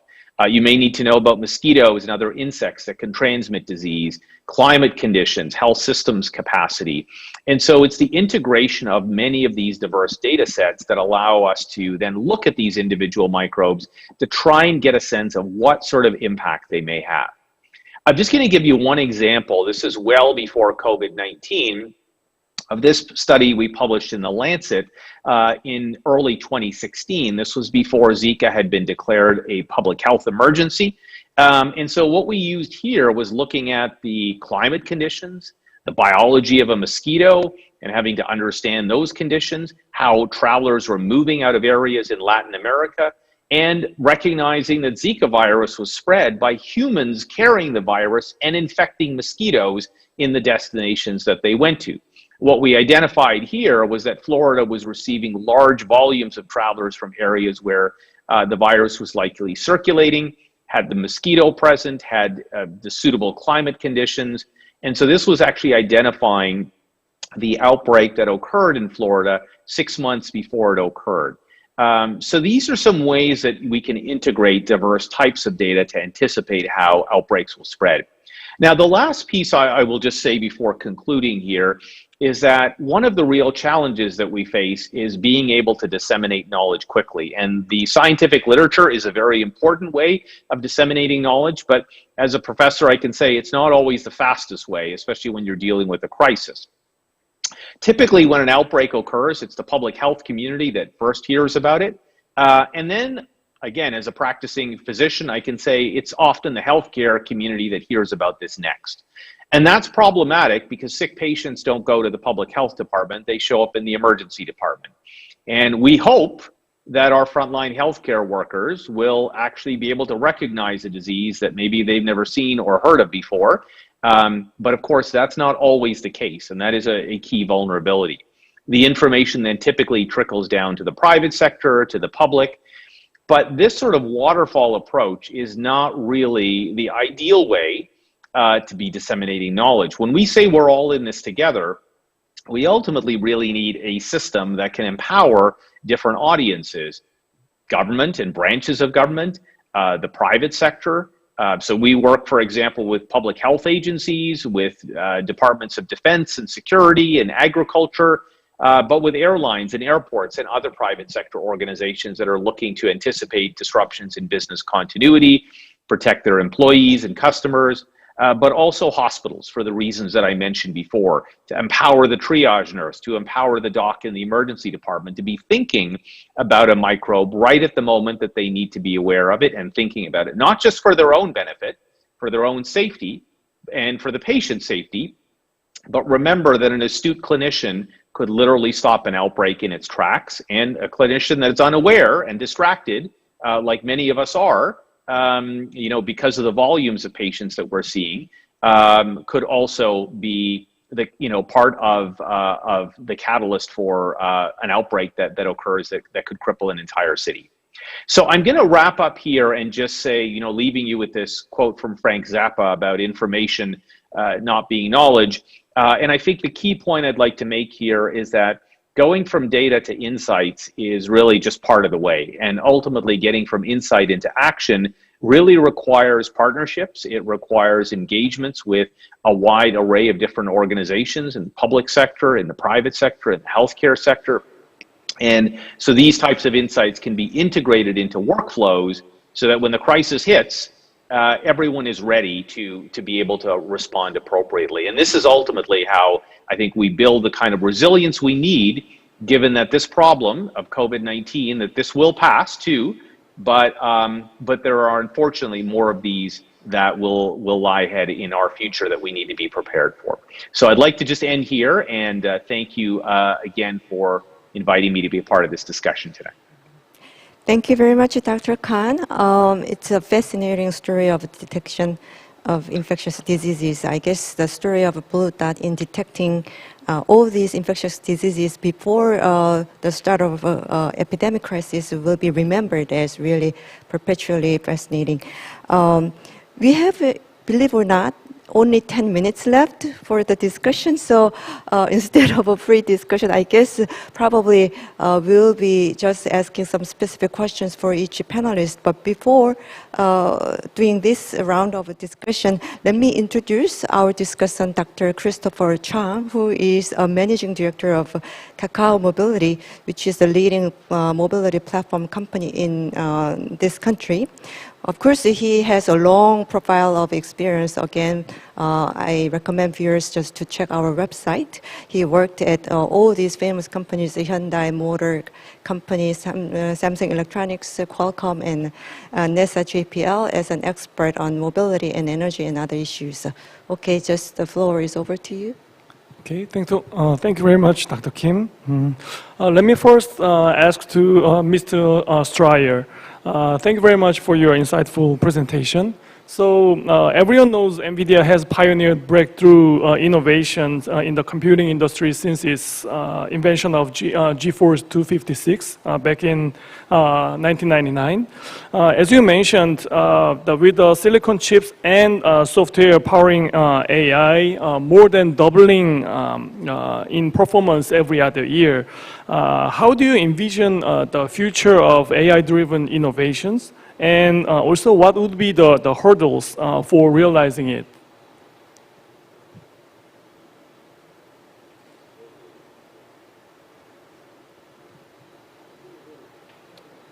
Can you hear me?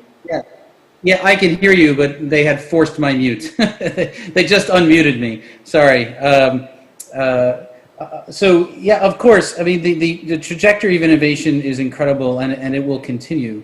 I am very optimistic of how the technology will be applied and the role that the industry will play. I was really listening intently in some of the earlier presentations about the inequity that's occurring on our digital frontiers, and there is a version of that's playing out specifically in the compute world, which is referred to as the compute divide, which is the great consolidation of the biggest computers in the wealthiest universities and countries. And I think that what we need to do to advance AI and to make sure that it reaches its full potential for society, and not just one layer of society, but all layers of society and all countries, not just the wealthiest countries, but even the smallest countries in Southeast Asia and in Africa and Latin America, that it's very important that that this technology becomes very consumable, very accessible, and that includes our role is to democratize the infrastructure that makes AI accessible. You can do that by putting it in many different places, like in the cloud, and you can also do it by driving the cost down and making it possible, what used to cost 100 million, then cost 10 million, then cost $1 million, then it cost 100,000, and then, at some point it'll cost 10,000. So but this combination of innovation will help the industry achieve its goals and do it in a very responsible way. Okay, thank you very much. I think it is related to the Dr. Lee's the presentation in somehow. So I cannot emphasize more the importance of the inclusivity, the equal opportunity. So this time, let me ask to Dr. Lee. So based on your discussion, what is so unique about the impact of COVID-19 on the global digital divide? So is it the matter of scale or the qualitatively different impact? So can you share your insight? What is the uniqueness from the COVID-19, please? Yeah, no, and I will be brief. I think that is such a great question to ask. I mean, I think we've always known that a digital divide has existed, and it's primarily been binary. It's been about who's been online and who is not online, who has a device, who doesn't have a device. COVID-19 has essentially accelerated the rate of digitization in ways that have created new forms of economic devastation. And because that availability of technology has become the floor for what we are seeing with many industries, it has made this tension between who's online and who's not online much more glaring and much more disparate in terms of the consequences. And so globally, I think because we've all had to do some physical social distancing, it's somewhat determined who has survived, who will survive this and who will not. And I think that's where these income disparities, the disparities that exist among marginalized populations around age, around language, around geographic location, become much more exacerbated. I'll give a great example and then I'll end here. COVID-19 and the digital divide that has actually been amplified as a result of it is actually telling us something about the disparities that exist in education. Here in the United States, for example, 50 million school-age kids were sent home in early March. 15 to 16 million of them did not have digital access, either home broadband or a device. 9 million did not have either. Today, we have young people who have been lost on the registration rolls simply because superintendents and principals cannot find them due to their inability to log on. And to me, that is the devastating impact of what this virus has done to not necessarily bring out the digital divide or at least say that there's a new digital divide, but to amplify the consequences of being disconnected in this new information economy. And to me, that is the part that keeps me up at night, because globally, we have not been able to solve this simply because we have not come up with a cooperative and collaborative model to make broadband accessible across the world. Okay, thank you very much, Dr. Lee. Next, I want to ask to Professor Brynjolfsson. Personally, I like the quote by Pablo Picasso that the computers are useless. They can only give you answers. But recently, when we see the example of AlphaGo and other the famous examples, they no longer provide just an answer. This message that we need to race with machine is kind of the critical, yet many of us fear AI winning over humans. So can you please tell us how can we race with rather than fearing to race against the machines? Well, that's a great question, and it builds very much on what we just heard from Dr. Lee. I just want to briefly mention, we just finished a report on how COVID and remote work were changing the U.S. workforce. And what we found was very much what she was saying. There's been a growing gap. It was already growing, as you saw in my work on machine learning. But over the past year, information workers, professional workers, managerial workers have found a much easier time to work remotely, like we are right now. But service workers and manufacturing workers were much more likely to become laid off rather than to continue to work remotely. And as you know, those groups tend to have lower wages on average, and so it tended to amplify some of the divisions that we'd already seen in society. And I suspect we'd see similar patterns if we looked at other nations. So your question is spot on. What we need to do is think about how we can use these technologies not to amplify these divides and substitute for work, but to improve the ability to work together. And you mentioned AlphaGo. Let me mention another recent breakthrough, AlphaFold, also by DeepMind. And this was a tool for helping identify protein folding. And if you talk to the people working with it, it's clear that it's mostly going to amplify human intelligence. It's going to make it easier for scientists and biologists to find new vaccines, new proteins, new solutions to a lot of our problems. The AlphaFold is a great tool for amplifying certain types of search, but it works very, very differently than humans. So it doesn't replace what humans are doing. And I would go back to Pablo Picasso's quote that for a long time, probably for my lifetime and maybe beyond, humans will still be the ones who are important to direct where the technology goes, ask the right questions, and use tools like AlphaFold. And I would implore my technology friends to continue to focus on tools that don't simply replace or mimic what humans are doing. There's too much efforts to sort of beat the Turing test, which is matching what humans currently do, and instead focus on doing something very different from what humans do, like AlphaFold, and therefore create a new set of tools that amplify what we can do. If we follow that second path, not only do I think we'll make better technological breakthroughs and scientific breakthroughs, I also think we'll have more broadly shared prosperity because, as you said, we will race with the machines helping us rather than against us. Okay, thank you very much. I like your quote last. Lastly, let me ask to Dr. Khan. So I'm very impressed the Blue Dot's story of the COVID-19 detection and the previous examples. The Blue Dot has built the track record of identifying and tracking the outbreaks of other infectious diseases long before COVID-19, such as Zika and SARS, etc. Given the virulence of COVID-19, can you please share how can you compare your work on COVID-19 with the experience in other infectious diseases? Any new technologies or techniques or insight introduced the design of AI analytics for COVID-19, please? Well, thank you, first of all, for the question. And I think mindful that we're tight on time, so I'll keep my remarks fairly brief.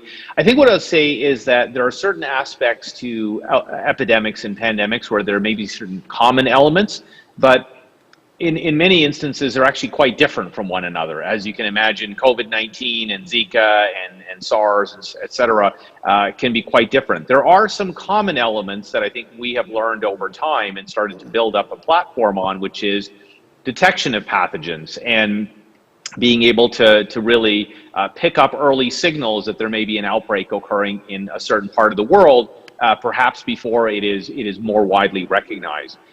When humans are transporting microbes to different parts of the world, we've kind of developed a mechanism for looking at global population mobility so we can anticipate how outbreaks can spread. The challenge really comes about anticipating disruption because, as I mentioned in my presentation, COVID is spread from person to person through the respiratory route. Zika is spread when humans transport the virus and infect the mosquito, and if that mosquito lives long enough, it can then infect another person, and so forth. So there are many unique aspects to these different microbes. Infectious diseases, maybe it sounds like this is one homogeneous thing, but of course it's a very heterogeneous group of microbes.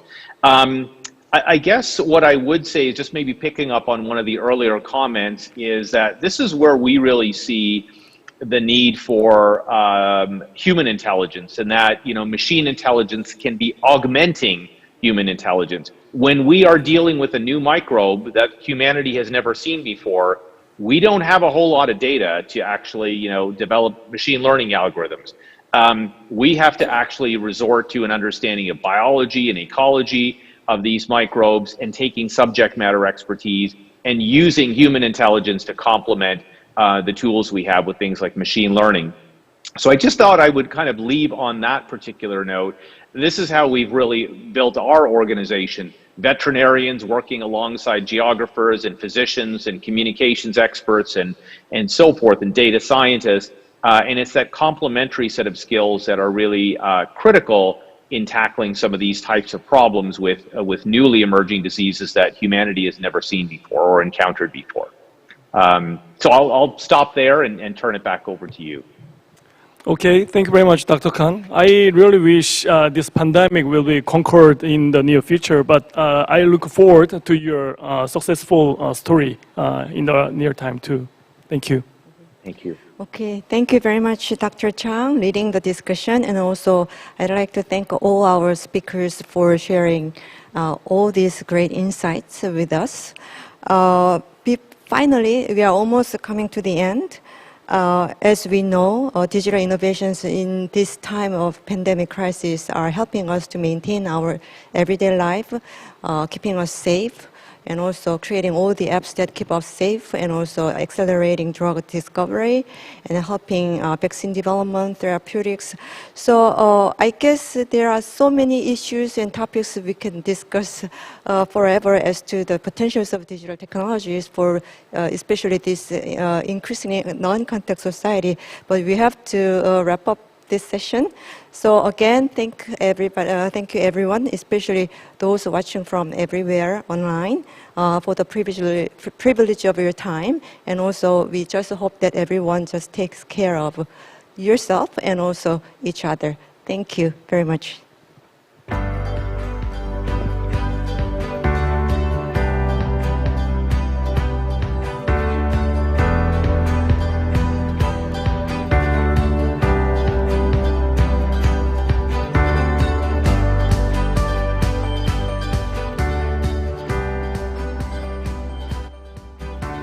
We will now move on to session 2, and it is titled Green Innovation for Sustainable Growth.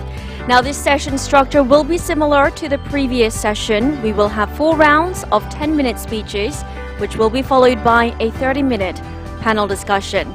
Now, session 2 will be moderated by Ambassador Hyun Jenny Kim, the Deputy Director General of the Global Green Growth Institute. So please welcome Ambassador Hyun Jenny Kim to the stage.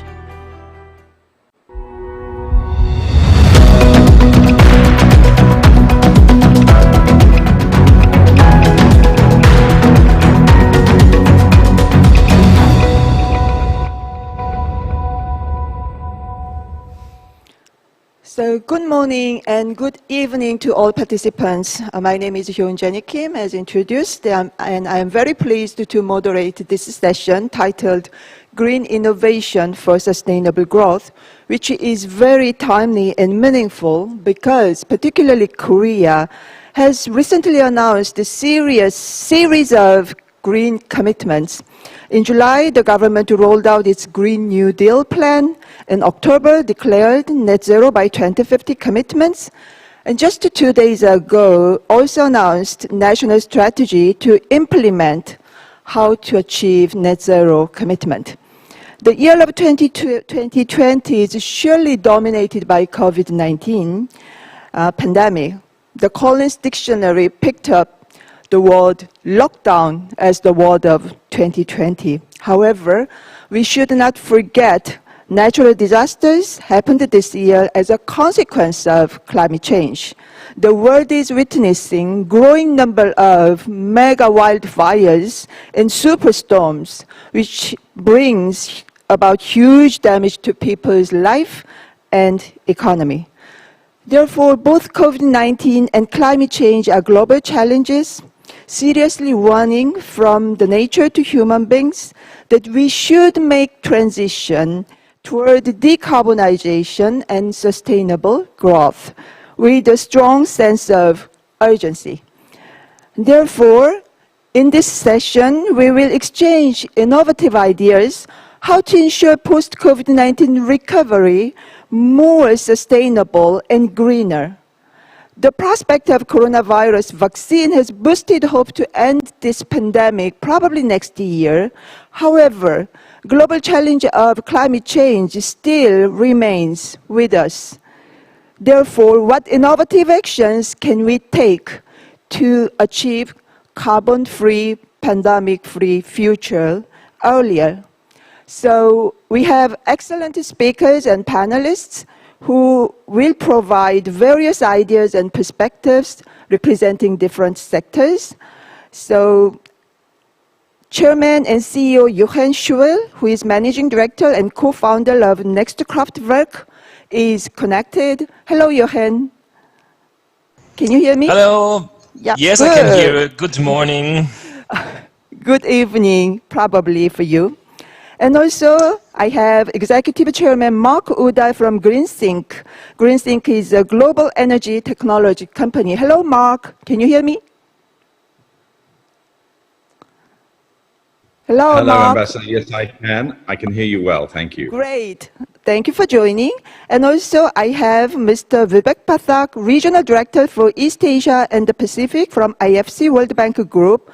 He is online as well. Hello. Hello, Vivek. Hi, Ambassador Kim. Hello, everybody. Good morning.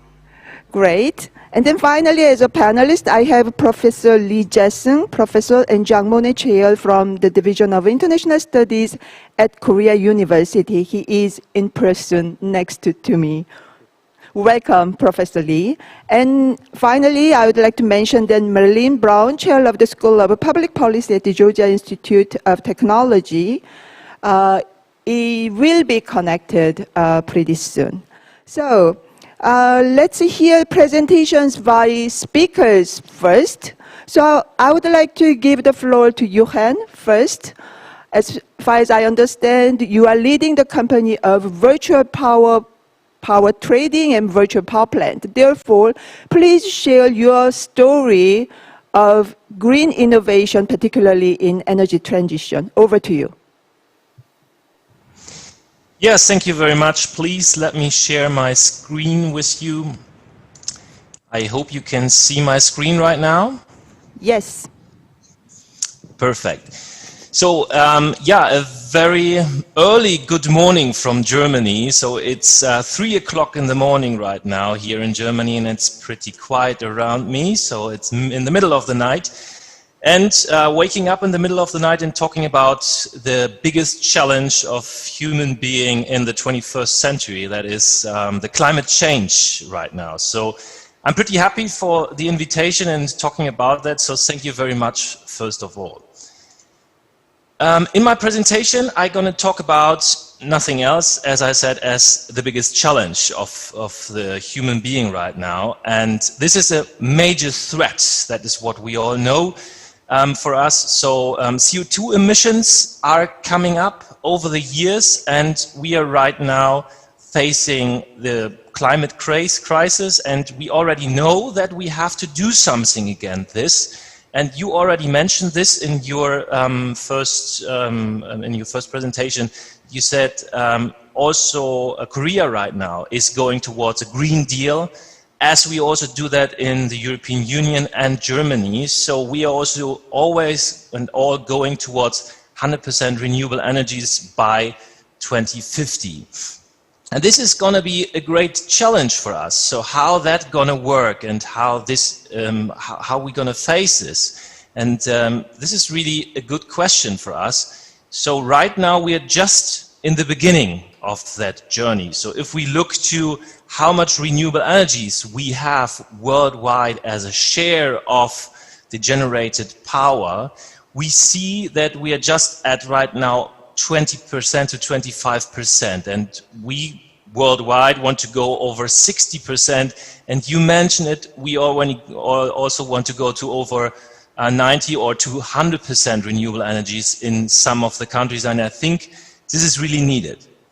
This is happening at the same time with a growth of the electricity demand in many countries. So we're going to introduce a lot of more power plants at the same time, replacing old coal-fired power plants, and even also in some countries such as Germany and Belgium as another example, also nuclear power plants. So how this is working, and this is really a good question and an exciting challenge which we have. And I think what we are facing here is really a challenge mostly happening in the first step, on the electricity sector. And here also we might have in the, on the short run the biggest impact. And this is also why everyone is concentrating on this sector in the first time. And yes, so it is possible. We can do that by replacing coal-fired power plants and power plants which can immediate or can really follow the demand by intermittent capacity in the end, which is sun power, so solar power plants and wind power plants. And of course, this is really a challenge, how we can solve that issue that on the one time we want to have electricity when we turn on the light, when we push the button to the light, that the light should go on.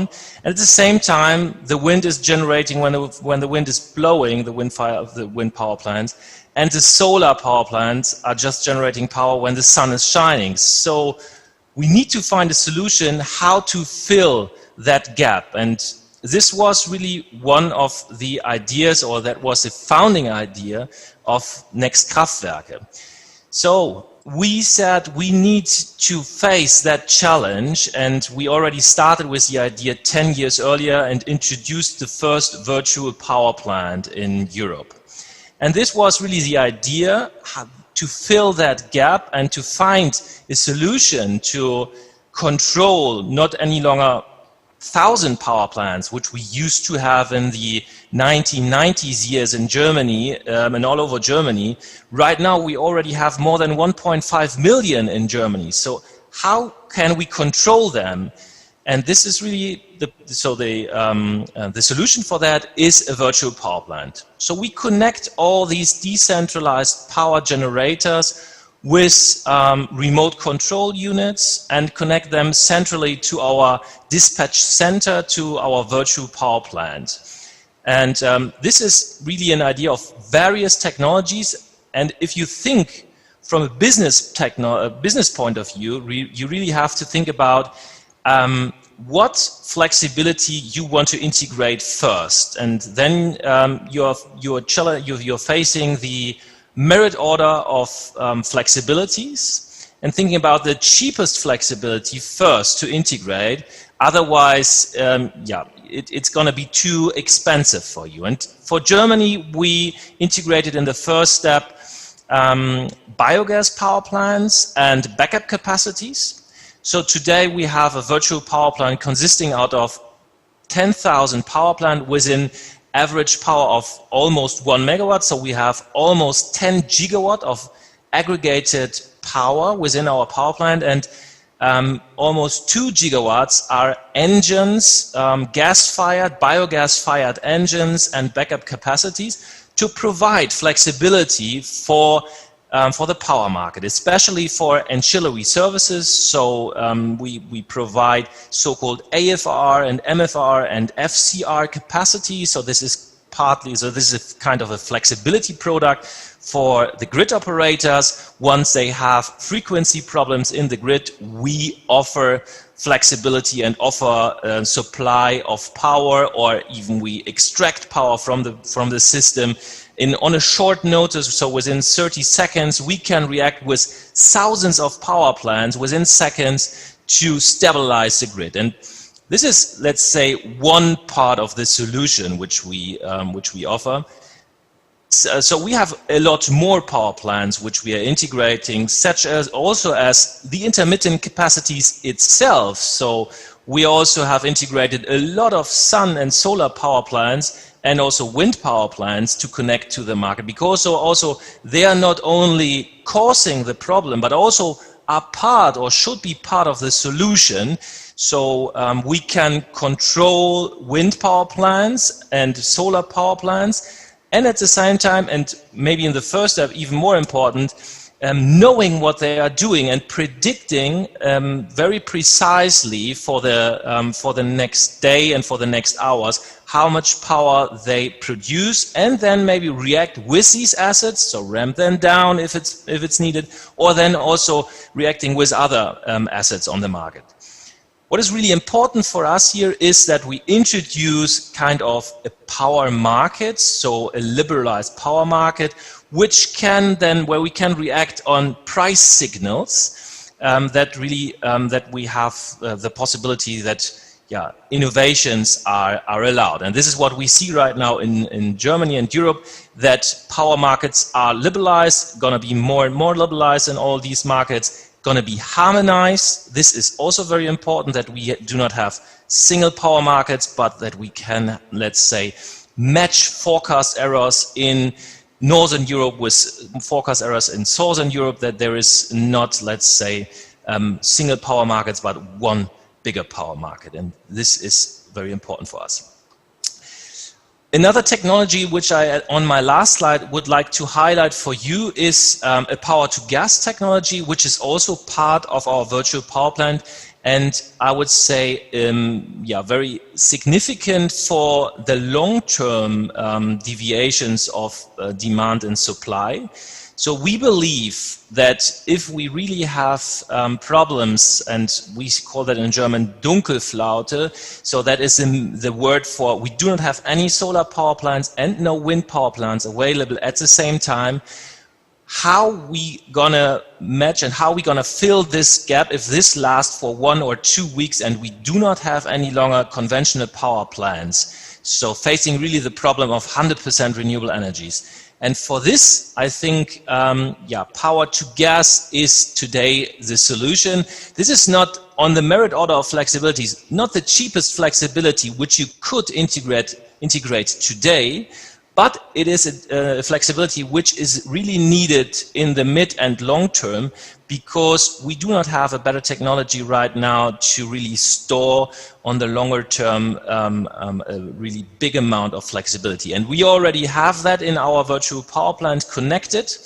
And we are starting right now to follow also here the demand with the first power to gas power plants, but still these power plants are partly supported by the government, but maybe sometimes this is needed to really support integration of renewable energies and make 100% renewables possible.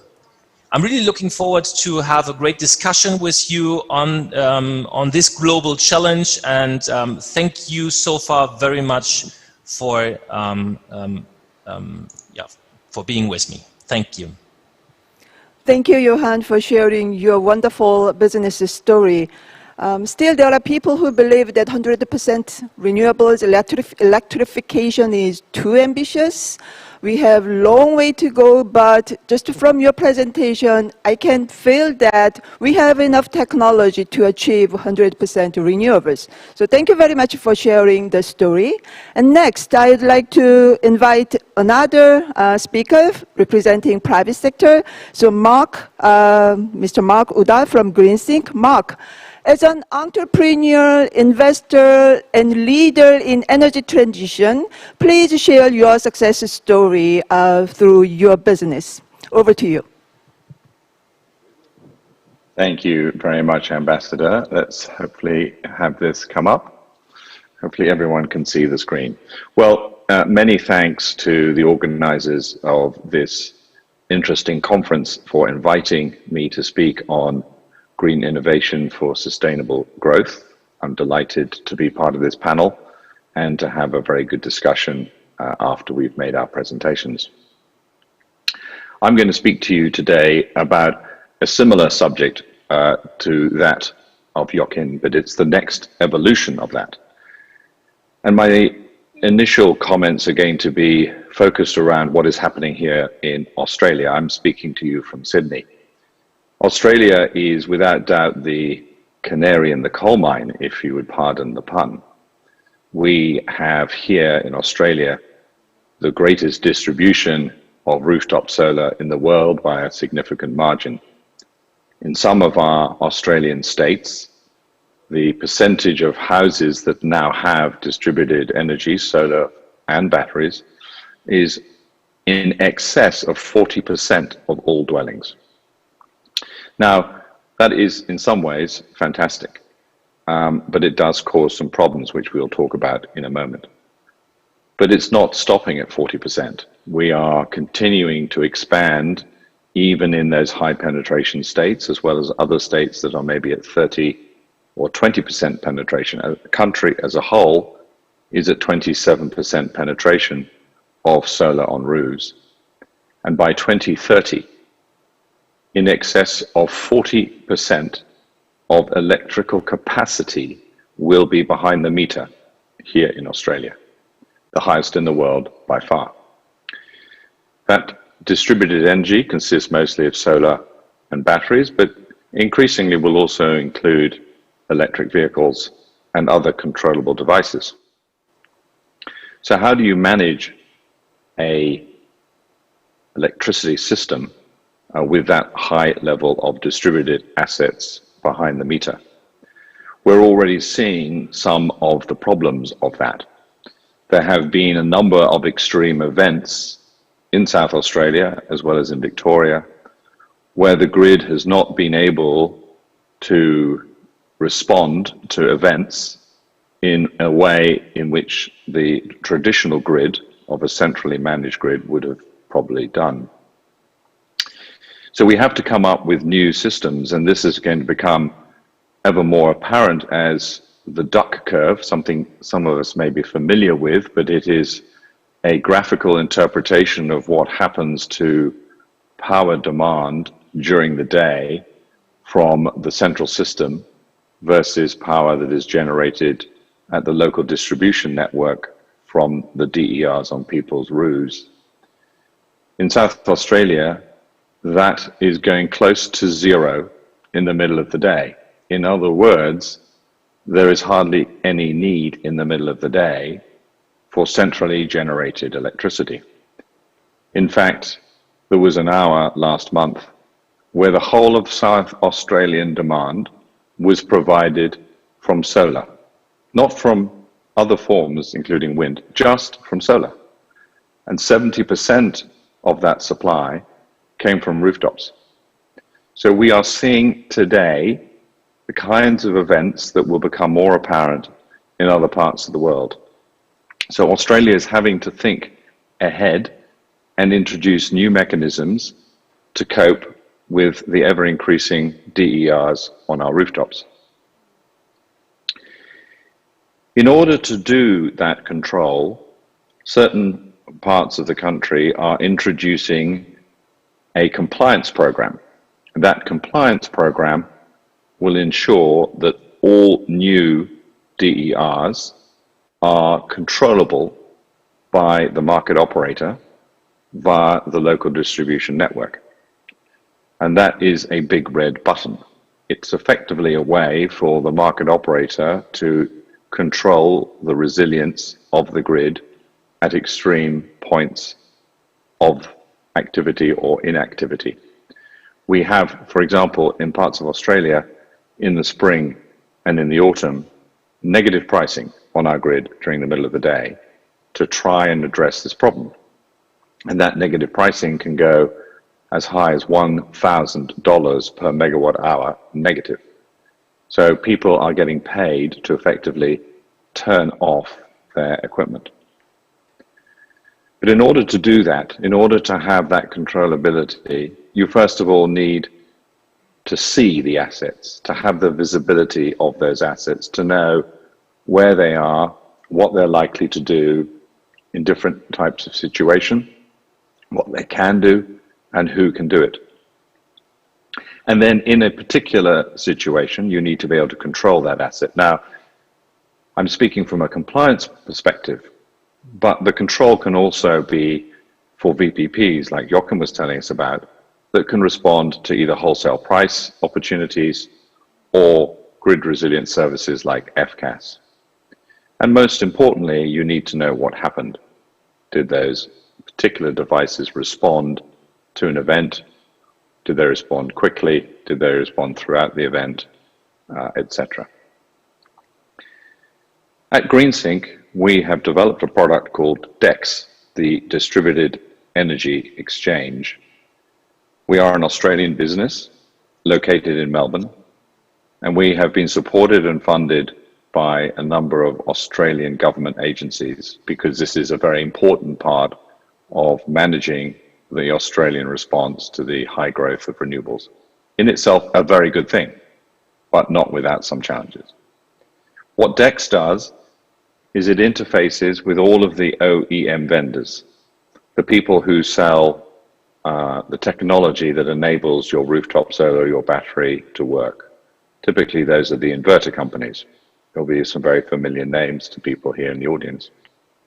And we create a cloud-based API integration. There's no need for any physical hardware in any home. to have that device controllable. We then link to 3 counterparts through our digital network.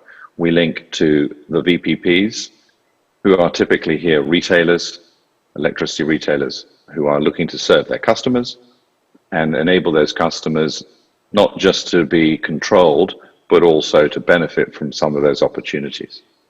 We link to the local network. For example, in South Australia, that will be South Australian Power Networks, to give them the visibility of what is happening on the network.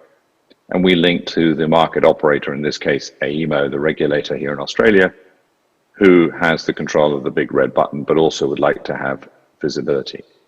And all of this is done in the cloud.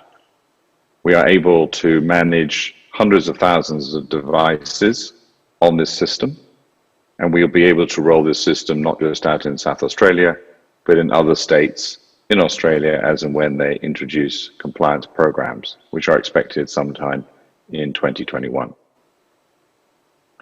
But this is not just an Australian issue. We are going to have to look to manage DERs as they grow in many other countries, in Germany, in the UK, in Japan, in North America, in Korea. They are growing because solar is becoming the cheapest form of generation. The price of batteries to give an extension to that solar capability are also coming down fast. And the transition from internal combustion engines to electric vehicles is also going to drive up an ever-increasing amount of electrical generation and demand behind the meter. So this is going to take place around the world. What is very important is that this doesn't inhibit the growth of renewables. That's too important for us to achieve our climate objectives. So we have to enable a market-based system that easily can be rolled out in multiple jurisdictions. From a DEX perspective, we can talk to any asset in any part of the world at any time. So we are totally technologically agnostic. So what we do for people is we provide the right control and the right opportunity so that all members, all participants of the DER value chain, the end user customer, the installers, the OEM vendors, the VPP aggregators and the networks and the market operators, everyone is benefiting from a digitally connected platform that provides that visibility, that control, and that verification. Thank you very much indeed, Ambassador. Thank you, Mark, for sharing your story. Because we are a little bit behind of the schedule, so I'd like to invite Vivek from IFC directly. So Vivek, as far as I understand, IFC is one of the major investors for green projects globally. And please share what IFC is doing, particularly to help developing countries and emerging economies in COVID-19 recovery. Over to you. Okay. Well, a very good morning to you, Ambassador Kim, and to the participants, a good morning or a good afternoon, as the case may be. And thank you very much to GIGF for inviting me for this. I think both Mark and Joachim have given some excellent presentations and sort of very detailed on terms of what's happening in terms of innovations. What I will try and do is really get a little sort of more 39,000 foot view on what's happening and what we can do. So first and foremost, I think it's important to recognize that climate is here to stay. I think there's no two ways on that. And the business case for investing in climate has really never been stronger.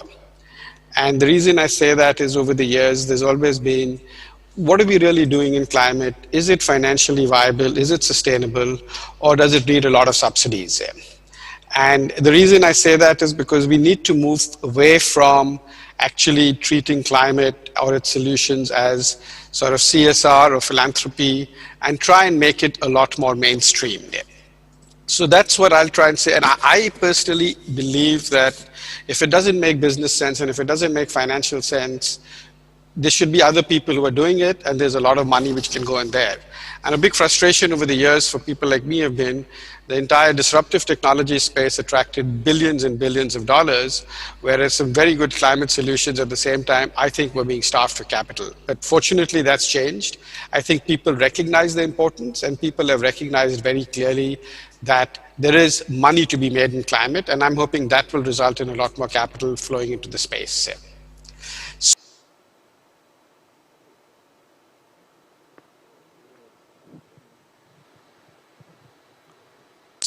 Yeah.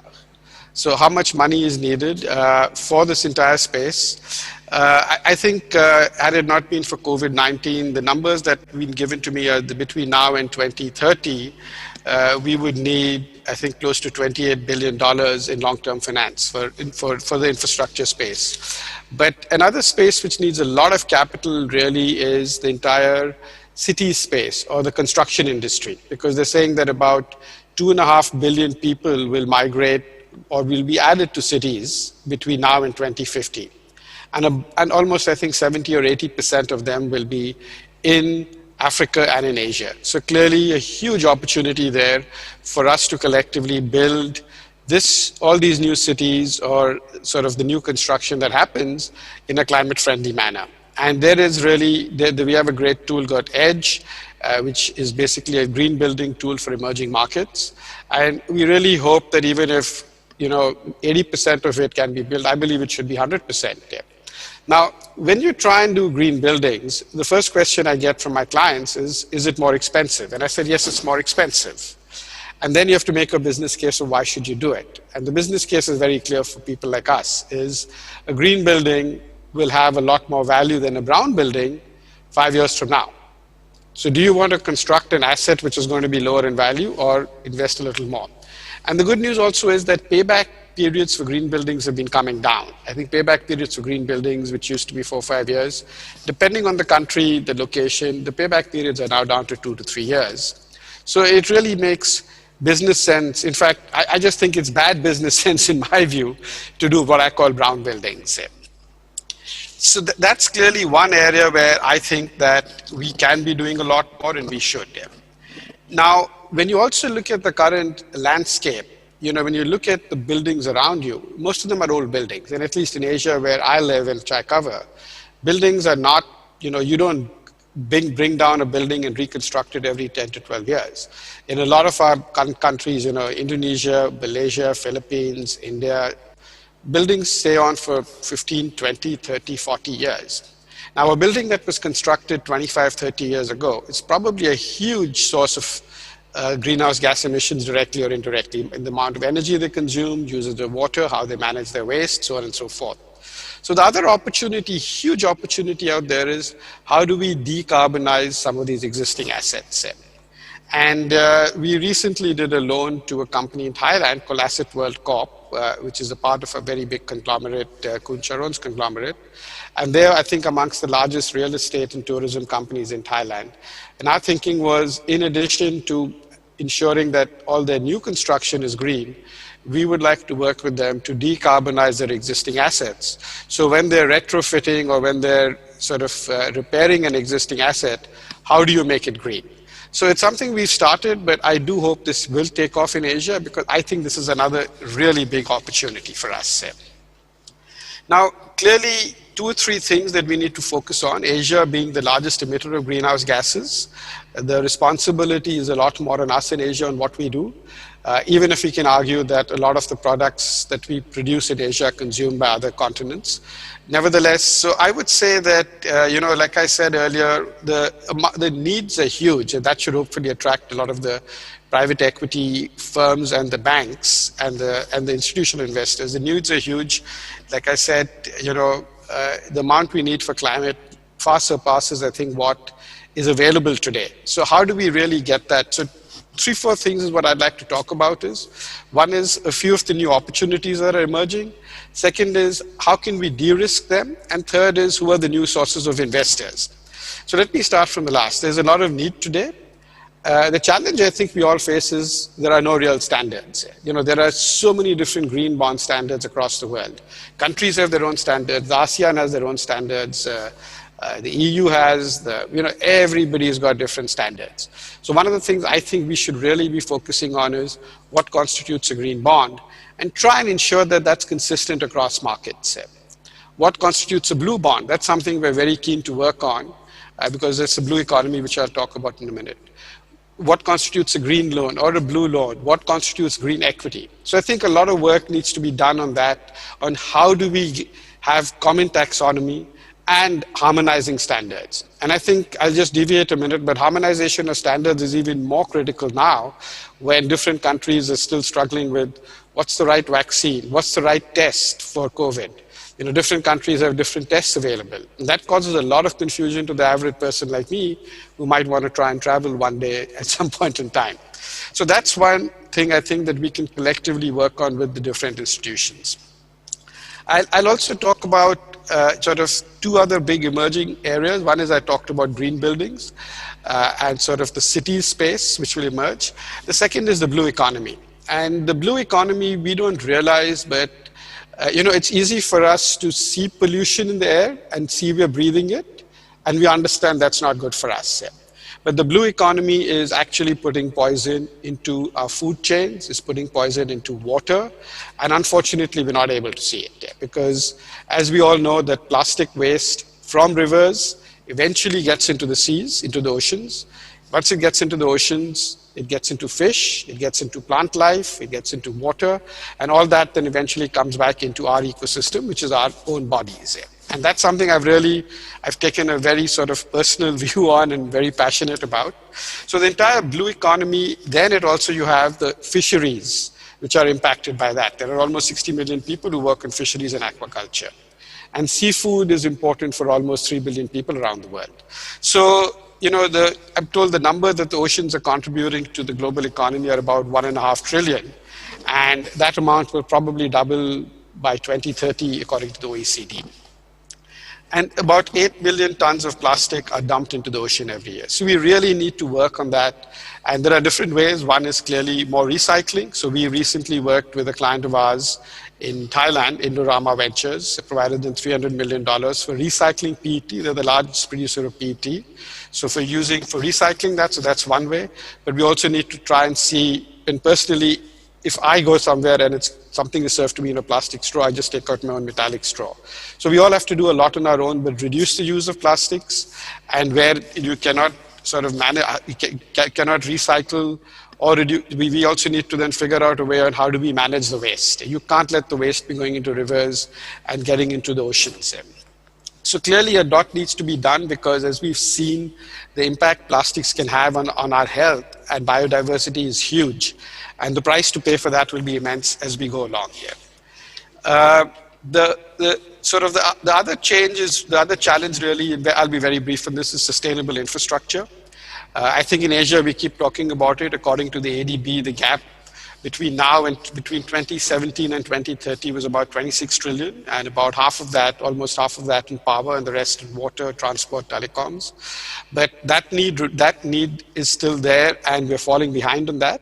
And I think there also we need to come up with more bankable projects or pools of capital that can help us de-risk some of these projects. But what's going to be absolutely critical going forward is that this infrastructure is not built based on old standards. This infrastructure should be climate resilient, should be green.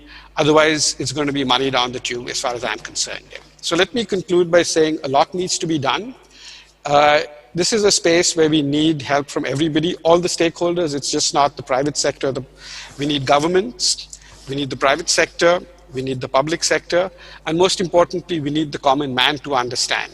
The stakeholder, the common man is probably getting the most impacted, and we need him or her to understand if they don't change their behavior and if they don't increase their demands on how these things are being managed, ultimately they're the ones and their kids are going to suffer a lot. So with that, I thank you very much for giving me this opportunity. Thank you. Thank you, Vivek, for sharing your comprehensive views regarding prioritization for innovative, sustainable growth. Dr. Marilyn Brown from Georgia Institute of Technology is connected. Therefore, Marilyn, very good to see you. I think you are ready for your presentation. Over to you. Right. Thank you so much. It's wonderful to be here this evening or in your time zone this morning. I apologize I joined late because I thought it was tomorrow and not today, but I am totally prepared and excited to be part of the Global Green Growth Institute's event tonight. And thank you for inviting me to be part of this panel on the green innovation for sustainable growth.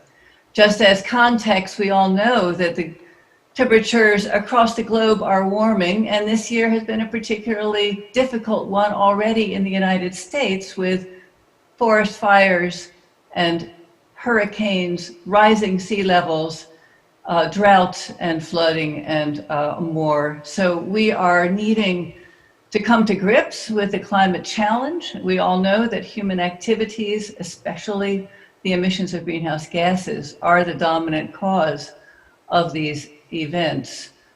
Meeting the global challenge of 2 degrees C above industrialized temperatures is going to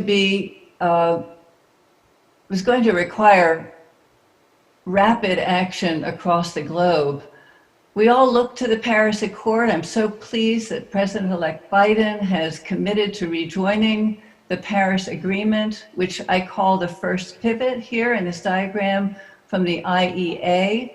But the first pivot, of course, is only the beginning of the march downwards and the bending of the curve that we all are going to need to achieve together in a communal commitment to tackle global warming.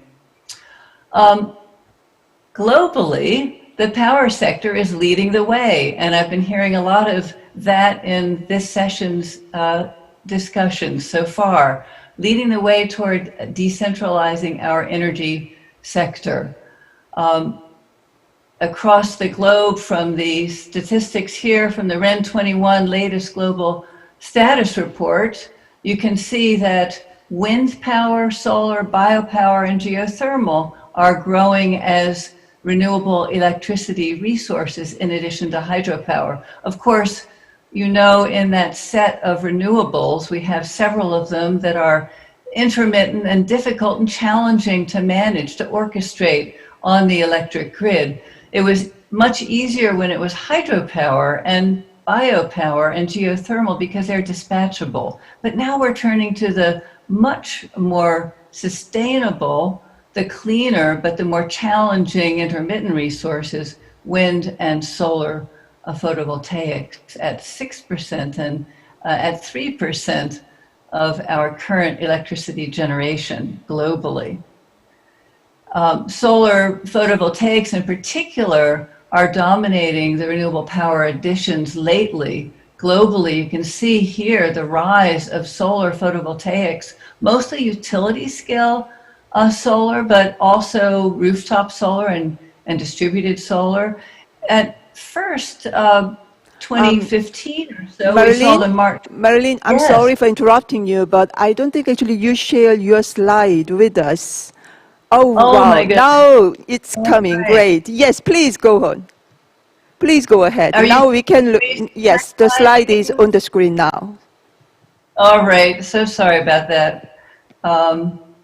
I guess I won't go back, I'll just go forward. So yeah, we see here the strong surge of investment in solar photovoltaics. So moving forward, in the United States, that's also occurring. So here's the US picture for electricity generation over the past 10 years, and the forecast by the Energy Information Administration out to mid-century 2050. So you can see here renewables growing rapidly. The green segment, 19% today, and expected to go to 38% by 2050. As you decompose that renewables wedge, again, you can see solar power taking a prominent role in the growth of the US renewables from 15% to 46%. So how are we going to manage that? Well, one way, we're going to make this a resilient and dependable, reliable grid with so much renewables is through actions of consumers. So we now have the opportunity to distribute smart meters with two-way communications across all of the segments of the economy. Of course, started off a while ago, 10, 20 years ago, with smart meters in industry and large-scale commercial buildings, but now we have it penetrating into smaller residential and single-family units and in multifamily complexes as well. So the two-way communications offer powerful ways to address consumption in response to the needs of the grid through real-time electricity pricing that's Wi-Fi enabled, controlled from computers and from our own cell phones, and interfaced with in-home and in-office and smartphone displays.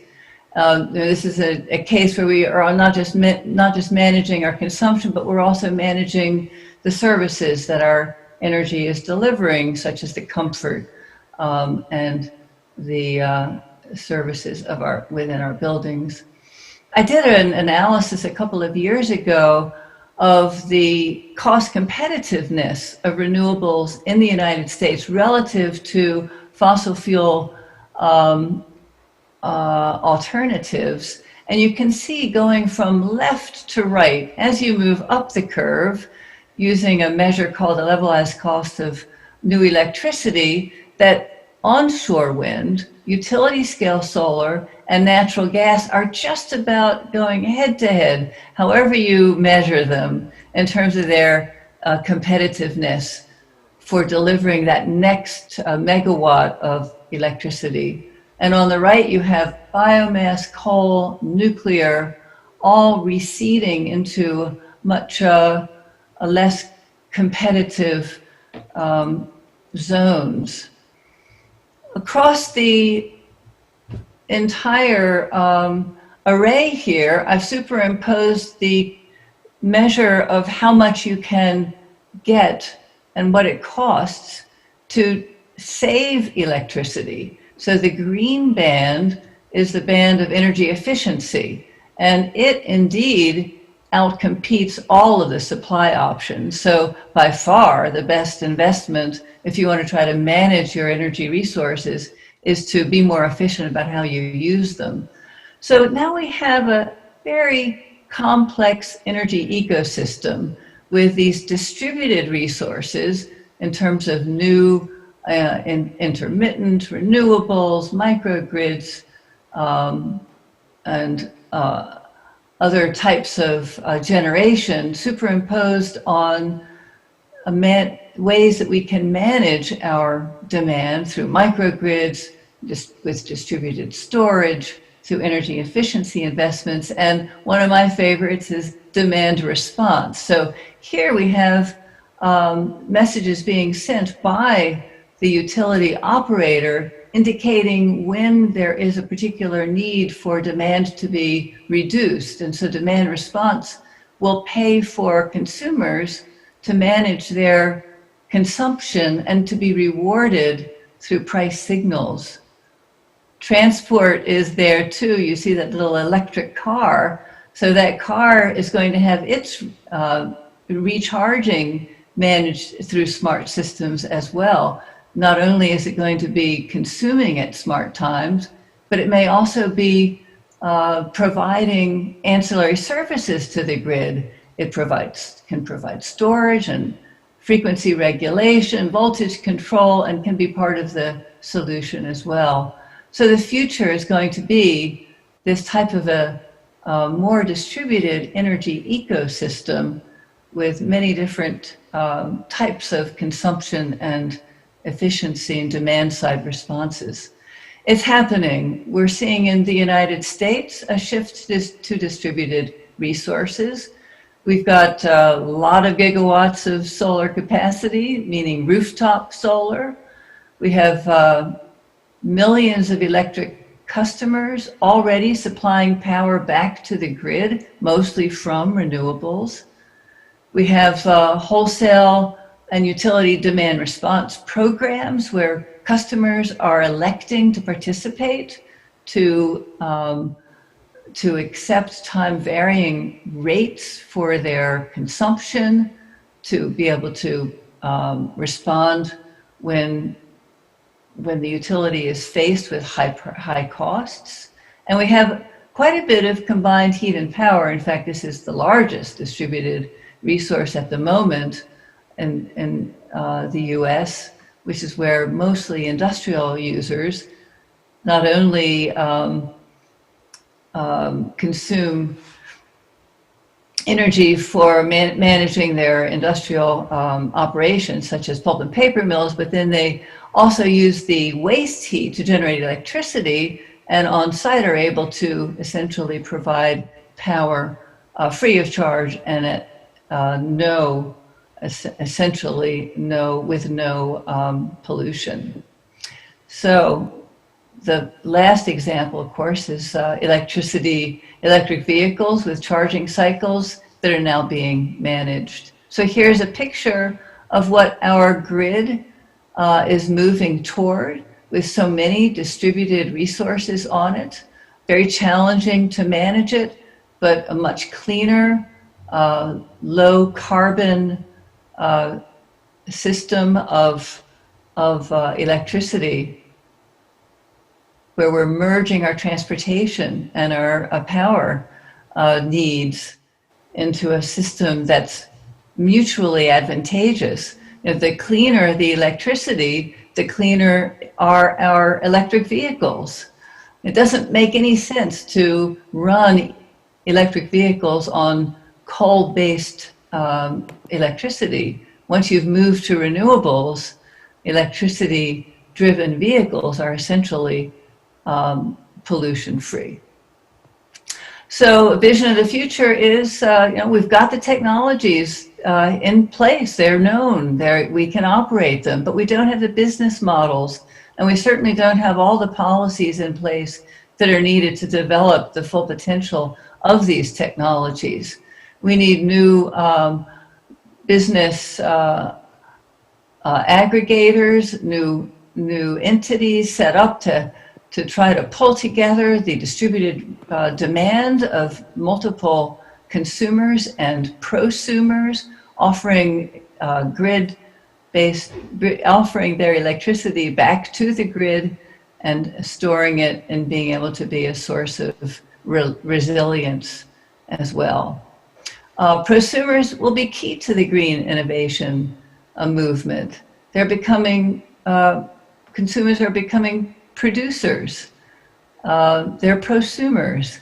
This is all facilitated by the falling cost of solar panels. We've got home battery systems dropping rapidly in price. And of course, many more electric vehicle models available. And there is a growing array of charging infrastructure that can make use of these. So the technologies are very promising, and now we just need to get those policies and business models in place to fully deploy them.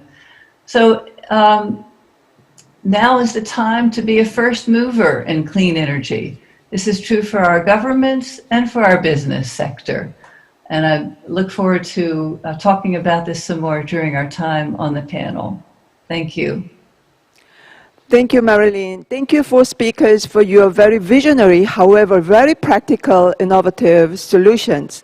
So we are going to start our panel discussion. At first, I would like to invite Professor Lee Jae-sung, because you have involved in energy transition, sustainable development area for long years.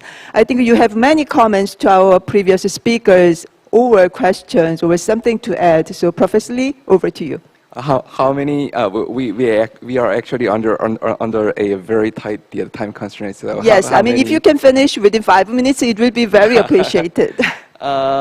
Well, I'm not sure whether we will have a lot of interaction and question and answer. So I will combine my comments and question together and pass the ball back to you. Okay, and I did enjoy the four presentation, and they were very insightful, and also reflecting a lot of innovative initiative. And but somehow I heard an overarching theme. I just I'm just catching up a theme of the green ecosystem, green business ecosystem, and green policy ecosystem. So that will be probably the key running through, the key theme running through this four presentation. And I found three presentations are focusing on the brain side of green innovation and brain side of the low carbon and renewable energy, which would be the prosumers and digital solution, virtual power plant. They are all also somehow dealing with the smart grid and the grid intelligence that will set the proper demand and supply. And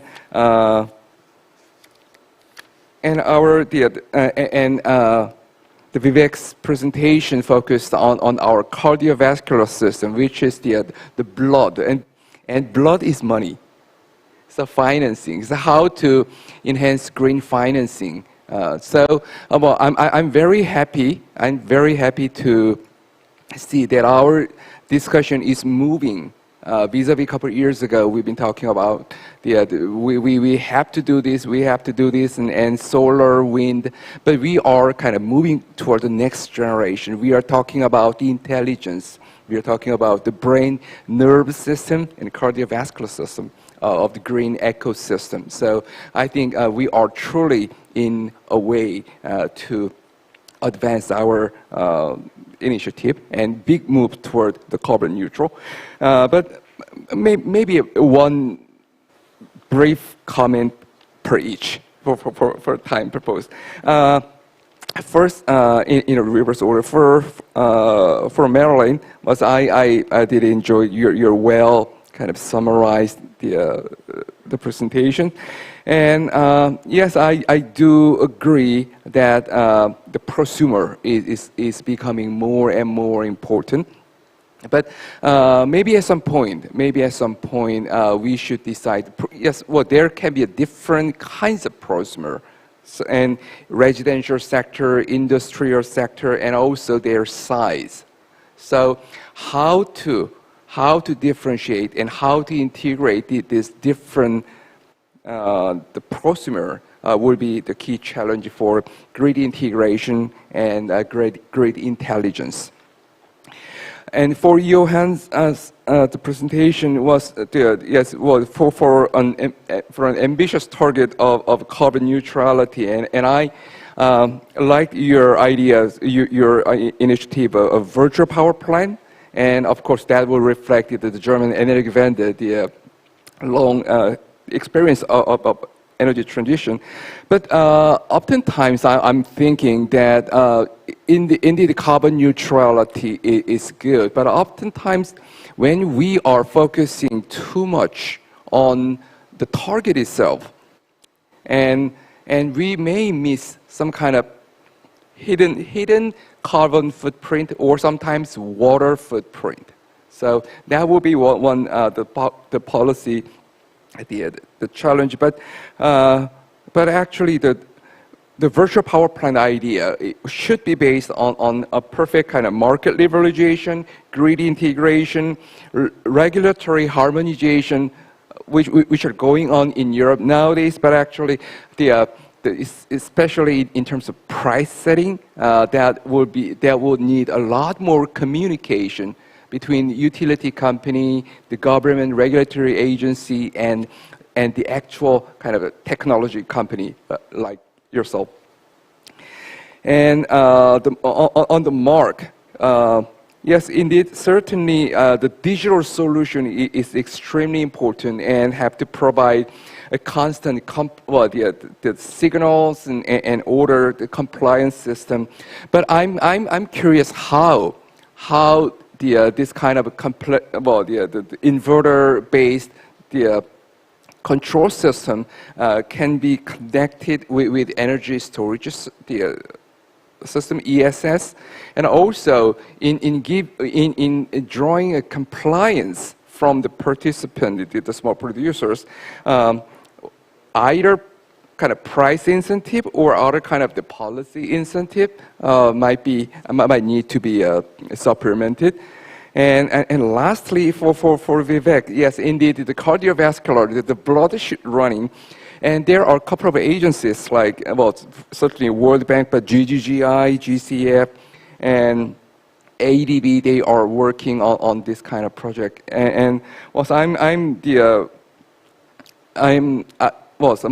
the comment/question is how to ensure sound governance, especially in developing countries, in enhancing this kind of green financing, because the green building and standardization, blue economy, that's certainly, well, that's super idea, but that certainly need a lot of caution and different responses depending on different levels of the capability, capacities, and also commitment. So upon that note, I will pass the ball to Jenny.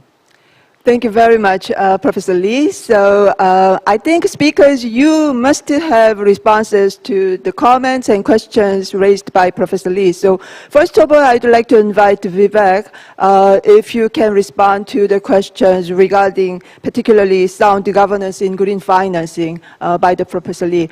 If you just finish within 1 minute, it would be very appreciated.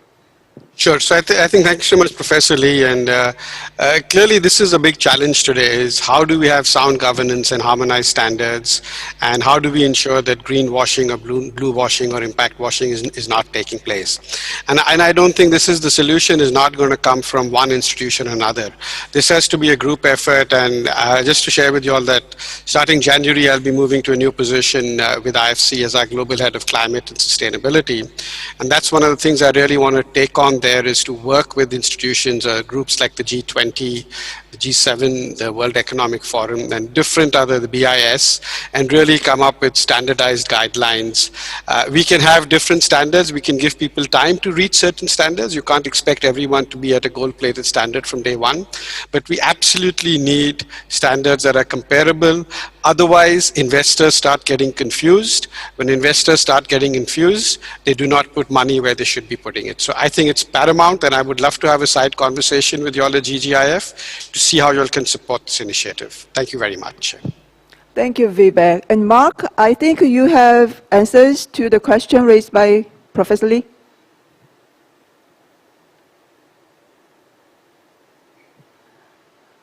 You are mute. Please unmute. Hopefully you can hear me now.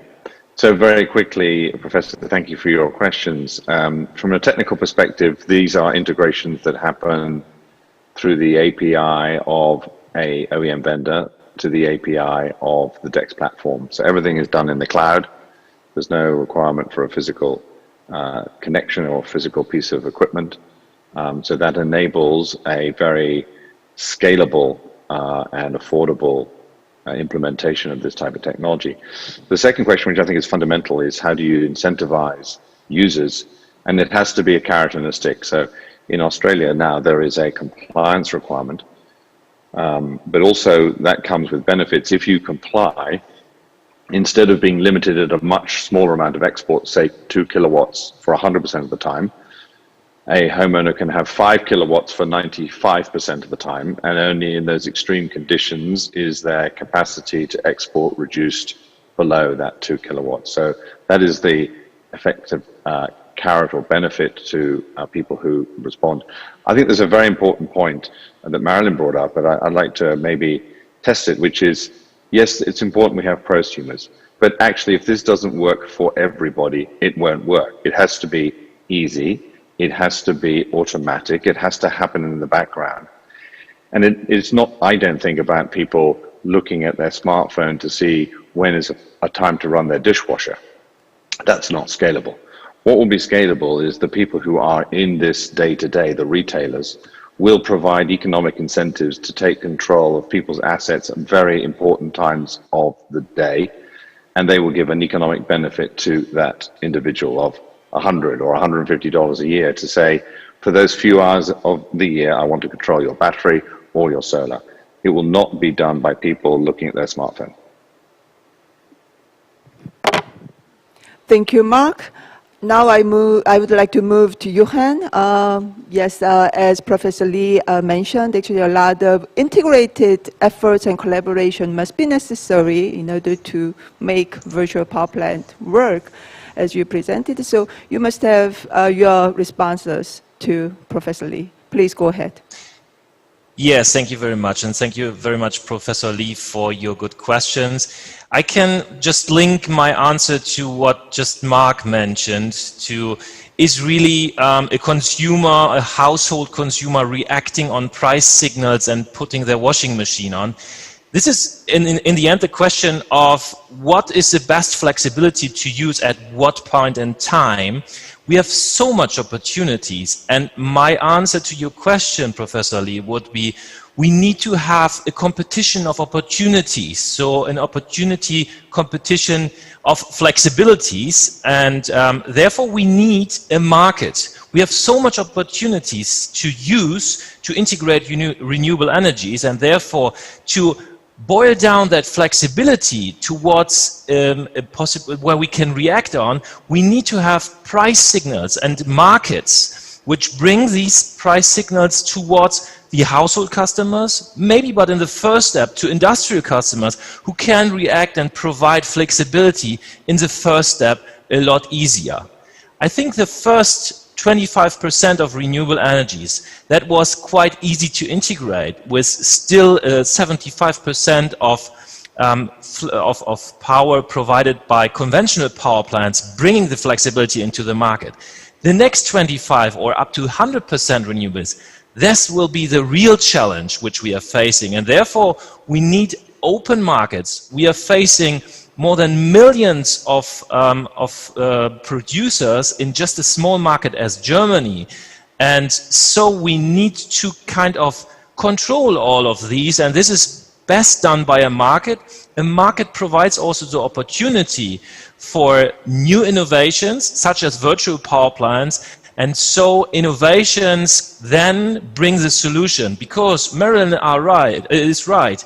We have the technologies in place. Right now is really the question of how to best use these technologies and how to reduce the cost, and my petitum would be, let's do it with a clear and open liberalized market approach in all the countries of the world, and then we find the best solution for that.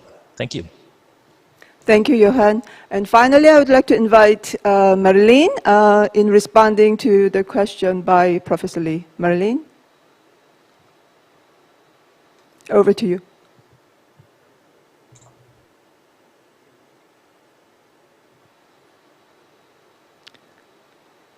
Marilyn, I think you are mute. Please unmute yourself. Now am I okay? Yes. Yes, okay. All right, well, Professor Lee, I liked how you started off by saying in terms of prosumers, we need to consider different portions of the marketplace. And in fact, prosumers in industry have been around for a long time and have managed markets and developed services that they've been able to offer to utilities. But as you move down toward the more discrete and difficult to coordinate scales of residential customers and even individual electric vehicle owners, you need different models. So that's where that new business intermediary market aggregators notion comes from. Mark, you are absolutely right, Mark Woodall, that I think that load control, direct load control, is just so much more effective than sending a market signal and hoping that the consumer has the right kind of price elasticity of demand to deliver what you need as a utility manager. However, it seems that the preferred mode is to launch that price signal. It's a very crass, very coarse kind of policy, and I hope that we'll be able to move toward more direct control to be able to deliver known services at exacting points in time. Yeah, I think that we're seeing the emergence of Jochen, lots of new opportunities in the open marketplace, and that's what we need to be able to do. We need to be able to bid in our resources. In the United States, if you want to bid in to deliver, let's say I had mentioned frequency regulation from your electric vehicle, and you try to plug it in and sell your services to the utility, well, you're immediately going to void your car warranty. So very little simple things like that. That's not really governance. That's just some kind of a business decision that has got to be negotiated to be more compatible with the kind of future that we know we need. So lots of challenges, but I also still hold by my guns that I think the technology's there, and we just have to figure out how to best put it to use. So thank you so much. Great. Vivek, I really enjoyed your comments as well, especially in the demand side and buildings and all that we can do there. Thank you, Marilyn. Thank you, speakers and panelists, for active participation of this discussion, and also we exchanged a lot of innovative ideas. Therefore, we all share the view that technology is in place, we have money. The key is how to make market function well with technologies and with money, and how to ensure good governance and strong political will to go ahead for the decarbonization. Because of time limit, I think I have to bring this meeting to the end. But thank you very much for joining from the United States, from Germany, from Australia, and I hope all of you stay in good health and have a good day. Good night. Thank you.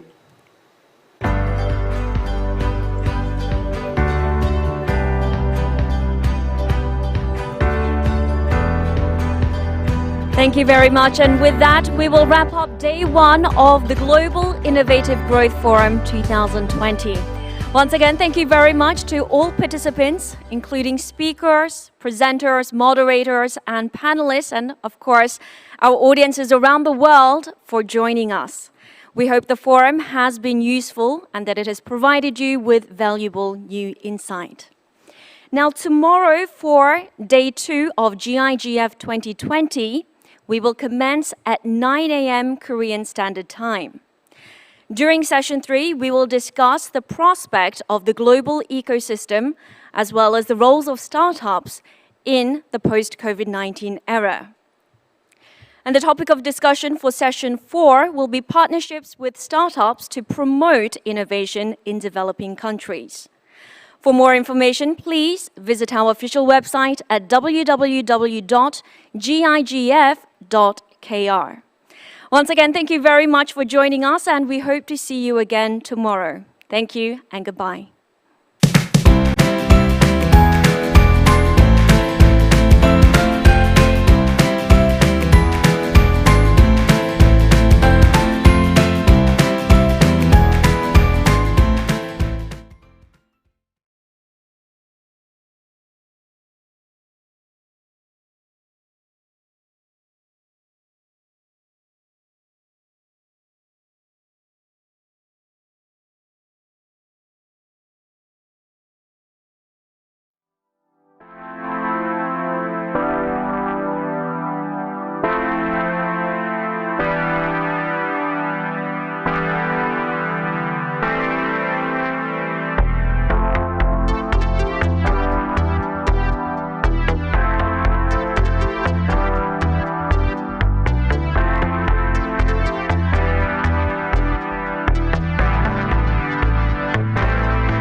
Thank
you.